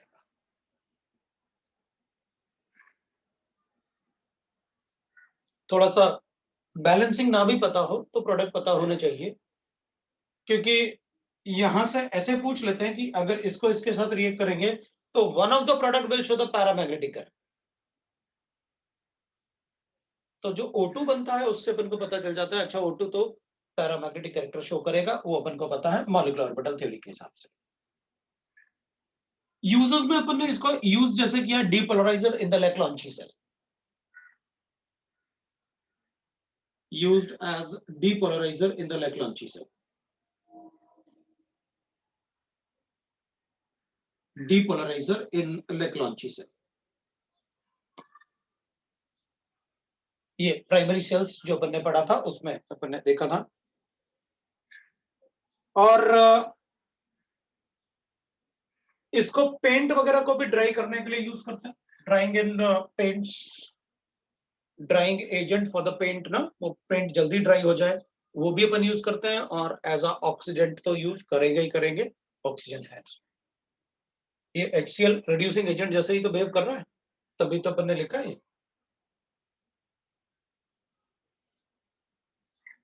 इतना MnO2 में आना चाहिए अपन, तो अपन को कोई प्रॉब्लम नहीं। अब पोटेशियम पर मैग्नेट की बात करते हैं, KMnO4। इसके अलावा इस पार्ट में अपन को KMnO4 आना चाहिए। KMnO4 में अपन लिखेंगे पोटेशियम पर मैग्नेट, दूसरा कंपाउंड जो इंपॉर्टेंट होगा अपने लिए। एक तो इसका प्रिपरेशन इंपॉर्टेंट होगा अपने लिए, and the preparation is like this, जैसे अपन ने अभी अभी लिखा, इसको भी MnO2 से ही प्रिपेयर करेंगे। MnO2 को अपन KOH के साथ रिएक्ट करेंगे और एयर में उसको हीट करेंगे, तो ये बनाएगा बेसिक मीडियम में पोटेशियम। Mn हमेशा Mn+6 में कन्वर्ट होता है, strongly basic medium. It will form KMnO4, that is a green color solution, और अपन उसे बैलेंस कर लेंगे। So we'll get like this, ऐसे अपन बैलेंस कर देंगे। अब K2MnO4 को अपन क्या करेंगे, डिस्प्रोपोर्शनेट करेंगे, क्योंकि ये +7 है, ये +6 है, तो इसको डिस्प्रोपोर्शनेट करके KMnO4 बनाता है, तो इसको डिस्प्रोपोर्शनेट कर लेंगे भाई, ऐसे लिख लेंगे। सो अगर अपन इसको डिस्प्रोपोर्शनेट करेंगे, that is a dark green PPT, मैंने आपसे कहा ये ग्रीन PPT होता है, वैसे अपन ने यहां भी लिखा था थोड़ी देर पहले, और बहुत पहले से अपन ये पढ़ते आ रहे हैं कि ये ग्रीन PPT होता है। K2MnO4 को मैं रिएक्ट करूंगा एसिडिक मीडियम में H2SO4 में, तो ये बनाएगा MnSO4 plus KMnO4, that is a disproportionation reaction. ये डिस्प्रोपोर्शनेशन रिएक्शन शो करता है। तो ये ग्रीन PPT था, ये व्हाइट PPT है, और ये पर्पल कलर सोल्यूशन है। एक बार उसका ऑक्सीडेशन हुआ, एक बार उसका रिडक्शन हुआ, और सॉल्ट है एसिडिक मीडियम में, तो K2SO4 बनाएंगे प्लस H2 बनाएंगे। इसका इनफेक्टर 1 है, इसका इनफेक्टर 4 है, इसको 4 से मल्टीप्लाई कर लो, तो मेरे ख्याल से अपन रिएक्शन को बैलेंस हो जाएगा सल्फेट को बैलेंस करके। या आप कोई भी मोलर कोफिशिएंट चूज करते हो, अपन को फर्क नहीं पड़ता, थोड़ा सा एडजस्ट करके आप उसे बैलेंस कर सकते हो, कोई प्रॉब्लम नहीं, अपनी मर्जी अपन कैसे उसे बैलेंस कर रहे हैं। तो we are able to write that, और बैलेंसिंग बहुत ज्यादा इंपॉर्टेंट नहीं होगा जितना कि प्रोडक्ट इंपॉर्टेंट होगा, क्योंकि यहाँ वो बैलेंसिंग नहीं पूछेंगे, अपन से पूछेंगे one of the product is like this, जैसे मैंने आपको बताया magnetic, even magnetic character of the products वगैरह भी पूछ सकते हैं अपन से। एक तो अपने पास ये मेथड है इसको प्रिपेयर करने का। अब दूसरा मेथड देखते हैं कि दूसरा मेथड क्या हो सकता है इसको प्रिपेयर करने का। ठीक है, अब एक होता है कि K2MnO4 हाँ तो ये उसी से तो बनाया, इसको अपन ऑक्सीडाइज करेंगे क्योंकि +6 है, +7 में ऑक्सीडाइज करेंगे with chlorine water, that's an oxidizing agent, ozone, that's an oxidizing agent, even with CO2 से भी अपन उसे ऑक्सीडाइज कर सकते हैं। अगर हम CO2 को भी ले लें तो भी वो ऑक्सीडाइज हो जाएगा। तो अपन क्या करेंगे, K2MnO4 को Cl2 से रिएक्ट कर सकते हैं, Cl2 से रिएक्ट करेंगे तो it will form like this, that is will say that KMnO4 बनेगा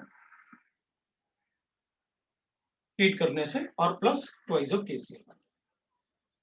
सिमिलरली मैं इसको ग्रीन कलर सोल्यूशन होगा, पर्पल कलर में कन्वर्ट हो जाएगा तो पता भी चल जाएगा कि रिएक्शन हुआ है। ओजोन तो वैसे भी बहुत अच्छा ऑक्सीडाइजिंग एजेंट होता है और अगर उससे ऑक्सीडाइज करेंगे तो ओजोन थोड़ा मीडियम हमें बेसिक लेना पड़ेगा, KMnO4 हो जाएगा, KOH हो जाएगा और O2 हो जाएगा, that will be the product of the reaction जो अपन लिख सकते हैं। बेसिक मीडियम में एक्वस लेना पड़ेगा वरना बेसिक मीडियम में अपन इसको KOH ऐसे बना सकते हैं। सो that is the product of the reaction, upon ozone के साथ बता सकते हैं और एक CO2 के साथ बताएंगे तो उस केस में अपन को थोड़ा सा ऐसे बताना पड़ेगा, K2MnO4 है। अब अपन कहेंगे भाई इसमें तो मान लिया कि ये क्लोरीन था, ऑक्सीडाइज हो गया, इट्स अ रेडॉक्स रिएक्शन, कोई प्रॉब्लम नहीं था। इसमें भी मान लिया कि ये रेडॉक्स रिएक्शन है, मुझे कोई प्रॉब्लम नहीं था। ये CO2 का रिएक्शन क्यों कर पा रहे हैं? तो अपन कहेंगे देखो भाई CO2 का रिएक्शन मैं CO2 से नहीं करवा रहा हूं, मैं H2O लेके इसको कार्बोनिक एसिड बनाऊंगा और अपन ने एसिड में रिएक्शन करवाया है, अपन ने एसिड में रिएक्शन करवाया है तो एसिड में रिएक्शन करवाया तो अच्छा, तो आप डिस्प्रोपोर्शनेट करवाओगे, बिल्कुल इसमें मैं डिस्प्रोपोर्शनेशन करवा रहा हूं। सो ये रिएक्शन रेडॉक्स नहीं होगा, it is a redox reaction but disproportionate reaction, क्योंकि all disproportionate reaction are redox. तो अपन KMnO4 बनाएंगे, MnO2 बनाएंगे, KHCO3 बनाएंगे, like that we can write, ताकि अपन बैलेंस कर लें उसे। तो इस टाइप से अपन कंपाउंड बना के बता सकते हैं कि what will be the product of the reactions. तो ये अगेन अपन ने बिल्कुल ऐसे ही एसिड में कैसे डिस्प्रोपोर्शनेट करेंगे इसको वो किया है CO2 के साथ। So that is how we can prepare. ये तीनों ही मेथड्स आप ध्यान रखना, इसमें KMnO4 के साथ ये भी मतलब इनसे भी अपन बना सकते हैं, अलग अलग मेथड्स हैं, 3 मेथड्स ये हो गए अपने पास। तो वो एक तरीके से अपन ने रिएक्शन पढ़ लिया। अब एक और मेथड में लिखूंगा कि ऑन लार्ज स्केल। अब लार्ज स्केल होगा तो उसमें फिर तो कमर्शियल मेथड हो गया ये लार्ज स्केल मतलब। तो इसमें अपन पढ़ते हैं भाई इलेक्ट्रोलाइटिक ऑक्सीडेशन ऑफ, इसी का इलेक्ट्रोलाइटिक ऑक्सीडेशन करना होता है, मतलब ये रिएक्शन आपके लिए काफी इंपॉर्टेंट होगा क्योंकि इससे आप ये बना रहे हो। So on large scale bye oxidation, electrolytic oxidation of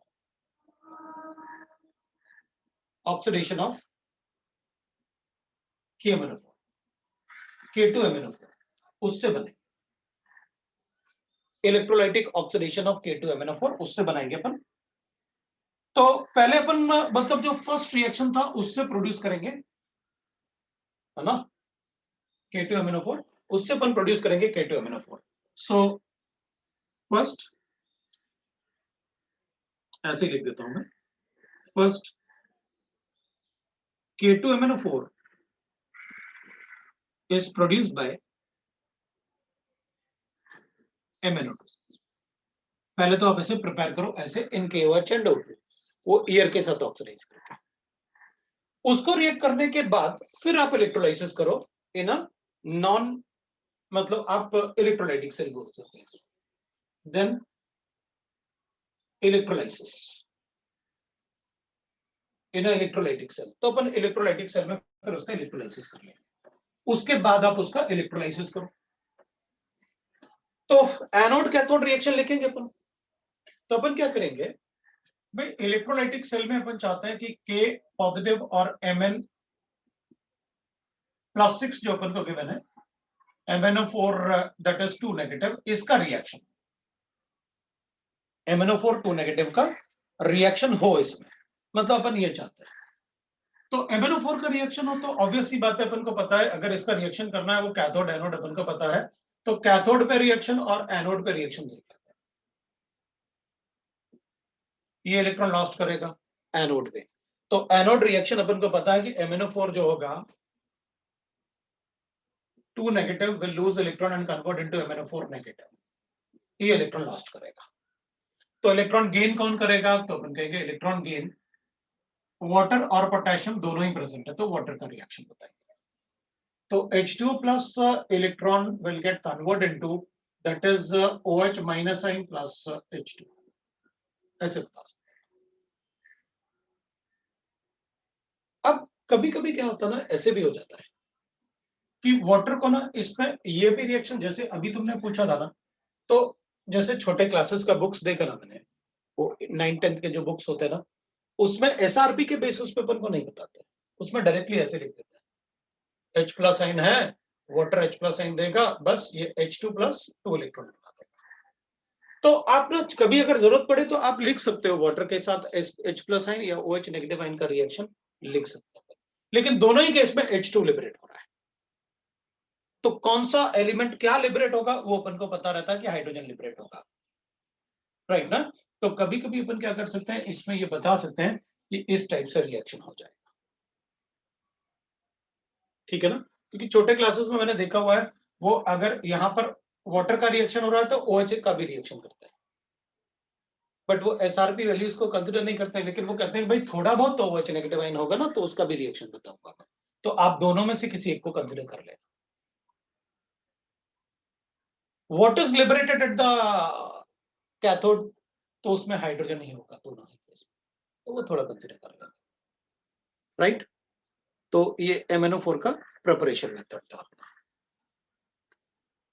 अब हमें कैसे पता चलता है, तो अपन कहेंगे जो ग्रीन कलर सोल्यूशन इसमें होता है ना, वो किस में कन्वर्ट हो जाएगा, सोल्यूशन पर्पल कलर में कन्वर्ट हो जाएगा। उससे अपन को पता चलता है कि KMnO4 फॉर्म हो गया, है ना। सो ऑलमोस्ट डार्क ब्लैक हो जाएगा, तो अपन को पता चल जाएगा कि वो कन्वर्ट हो गया। और फिर अपन क्या करेंगे, इसको ड्राई करके प्रेसिपिटेट कर लेंगे, then dry for up to precipitation, ये बच जाएगा। ये बता दो, ये KMnO4 का थोड़ा सा अपना प्रिपरेशन मेथड है। मेनली अपन को ये पता है कि भाई हमें पहले MnO2 से KMnO4 प्रिपेयर करना होता है,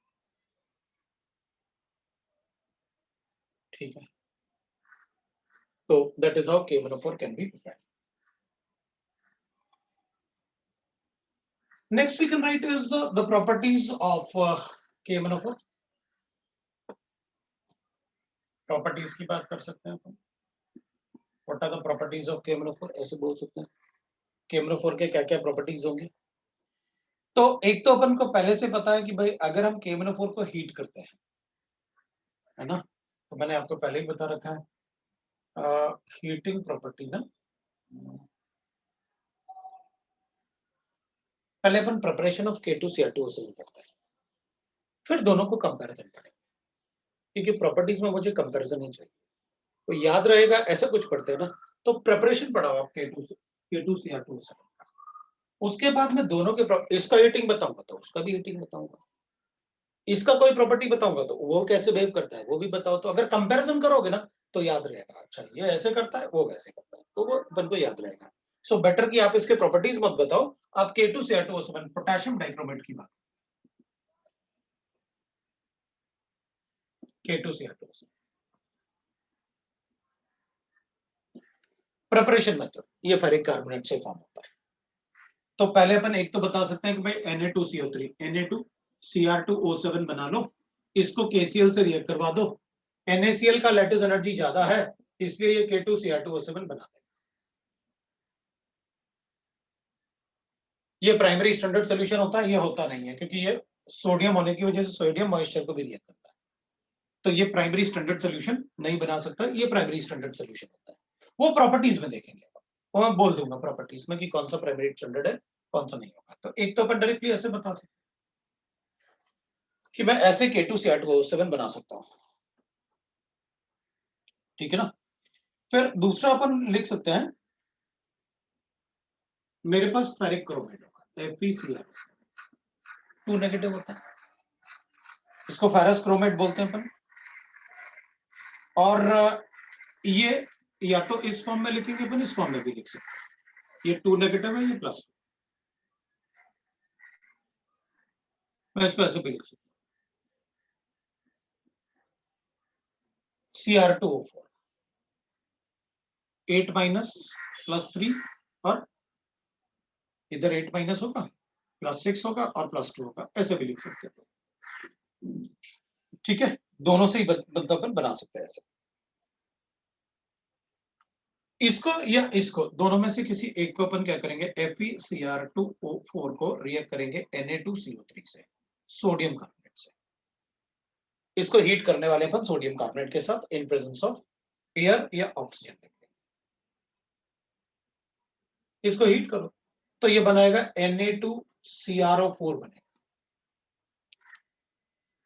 क्रोमेट, जैसे उससे भी बना सकते थे अपन, तो CrO4 बनेगा, plus will get that Fe2O3 plus, अब ऑक्सीडाइज कर रहे हैं तो Fe2O3 ही बनाएंगे, प्लस CO2 बनाएंगे। तो अपन बना के बता देंगे कैसे प्रोडक्ट बनेगा, we are able to tell. ठीक है, बैलेंस करना है तो अपन कर सकते हैं, कोई प्रॉब्लम नहीं है, बैलेंस भी कर देंगे अपन।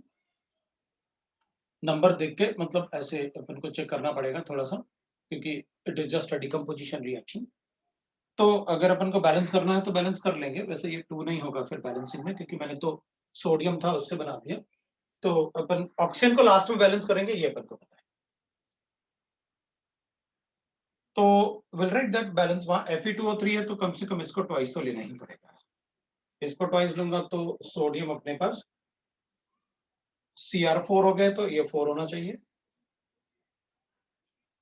और अगर 4 होगा तो ये 8 होना चाहिए, सोडियम इधर आ गया, 8 आ गया, और अगर इधर 8 होगा तो सोडियम नहीं 4 हो जाएगा ना, Na2 है ना, तो ये भी 4 होना चाहिए, और ये 4 होना चाहिए, तो कार्बन भी अपने पास कार्बोनेट थे, ये भी 4 होना चाहिए। अब ऑक्सीजन को बैलेंस करेंगे तो इसको बैलेंस कर देंगे, वो अपन को पता है, बाकी एक ही एलिमेंट्स एक बार चेक कर लेंगे, सारे बैलेंस है तो अपन को कोई प्रॉब्लम बता देंगे। सो अपने पास Na2CrO4, this is the how we can prepare in basic medium. इसमें अपन ऐड करेंगे एसिड, तो Na2CrO4 when treated with H2SO4 in aqueous medium, है ना, in aqueous medium we get that is Na2SO4 plus Na2Cr2O7, right, we'll get Na2Cr2O7। अब ये बनेगा तो फिर अपन को पता है क्या करना है, K2Cr2O7 बना देंगे। That is how it is prepared, ये इसका preparation method। ठीक है, तो ये अपन को पता है पहले से कि these are yellow solution और ये ऑरेंज solution बनेगा। That is how we can prepare the Na2Cr2O7, और Na2Cr2O7 को KCl के साथ फिर अपन बना सकते हैं K2Cr2O7। ये अपने पास इसका प्रिपरेशन मेथड होगा, how we can prepare the K2Cr2O7। ठीक है, अब ये दोनों के प्रिपरेशन मेथड थे, इसमें बस इतना ही है प्रिपरेशन मेथड में कि इसको कैसे बनाना है, अगर पता चल गया तो अपन को पता चल जाएगा। सो आप इसका ध्यान रखना कि इससे कैसे बनाना है। आज अपन यही रुक जाते हैं, नेक्स्ट टाइम अपन फिर इसको कंटिन्यू कर लेंगे, क्योंकि प्रॉपर्टीज कंपेयर करेंगे तो सारे रिडक्शन ऑक्सीडेशन सारे प्रॉपर्टीज कंपेयर करूंगा मैं। कल का एक छोटा सा पार्ट अपन, मतलब अगर तुम लोगों के पास टाइम होगा तो आप अपने डाउट्स देख लो, इतने डाउट्स हैं तुम्हारे, तो कल अपन ऐसे कर सकते हैं 2:30 to 4 या ऐसा कुछ, मैं मतलब एक क्लास लगाऊंगा, लेकिन अगर लगाऊंगा तो आज ही आपको इन्फॉर्मेशन दूंगा कि मैं कल क्लास लगाऊंगा। ठीक है ना, तो वॉलंटरी होगा, जिसको डाउट्स है वो आएगा, जिसको नहीं होंगे वो नहीं, और अगर सारे ही मतलब आ गए तो फिर मैं इनके प्रॉपर्टीज पढ़ा दूंगा, वो डीएफ ब्लॉक खत्म हो जाएगा ना। फिर मेरा मन करेगा तो थोड़ा सा और अपन, मतलब अगर आपके डाउट्स नहीं होंगे तो फिर मैं थोड़ा सा हेलोजन्स को डिस्कस करना चाहूंगा, क्लास में थोड़ा हेलोजन डिस्कस करेंगे, और अगर संडे वनडे में कोई डाउट अपन को टाइम मिला तो अपन उसमें भी डिस्कस कर लेंगे। नेक्स्ट वीक अपन चाहेंगे थोड़ा हेलोजन भी डिस्कस कर दो, ऐसे आप थोड़ा सा और भी डिस्कस कर। 12:30 से 3:30 तक प्रैक्टिकल्स है तुम्हारा।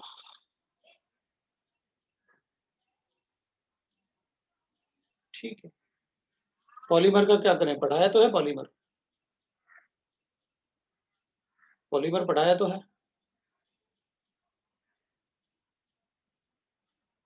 इंपॉर्टेंट पार्ट एनसीईआरटी में जो टेबल गिवन है ना यूजेस वाला, उसको भी पढ़ लेंगे। मैंने शायद भेजा भी था तुम लोगों को। चल ठीक है, देखते हैं टेबल वाला पार्ट, मैं बताता हूँ, मैं उसको उस पर डाल दूंगा, मैं डालता हूँ। ठीक है ना, तो कल कोशिश करना कि मतलब तुम लोग मतलब इस वाले पार्ट को और उस वाले पार्ट को अपन थोड़ा डिस्कस कर ले। ठीक है, अगर किसी का प्रैक्टिकल्स है तो अपन ठीक है उसको वापस फिर कभी डिस्कस कर देंगे। मतलब अपन कुछ ऐसे नहीं करेंगे कि मतलब ऑनलाइन अगर प्रैक्टिकल है तो साइड में एक आध मतलब वो मोबाइल वोबाइल रख के देख लेना, या रिकॉर्डिंग वाला पार्ट देख लेना कि क्या पढ़ाया था। 3:30 पे ज्वाइन कर लेना। ठीक है ना, तो पहले मैं डाउट्स कर लूंगा, उसके बाद वेट करेंगे थोड़ा थोड़ा कि भाई जितना ज्यादा लेट हो सकता है अपन करेंगे। लेकिन मुझे लगता है कि ये मतलब अगर K2 से या टू ओसवन से कोई क्वेश्चन आएगा तो इधर से जरूर आएगा, या प्रॉपर्टीज में जो मैं कंपेयर करने वाला हूँ, इसलिए मैंने केमनोफर का प्रॉपर्टी नहीं बताया। चलो फिर मैं आपको टाइम बताता हूँ कल का। हाँ?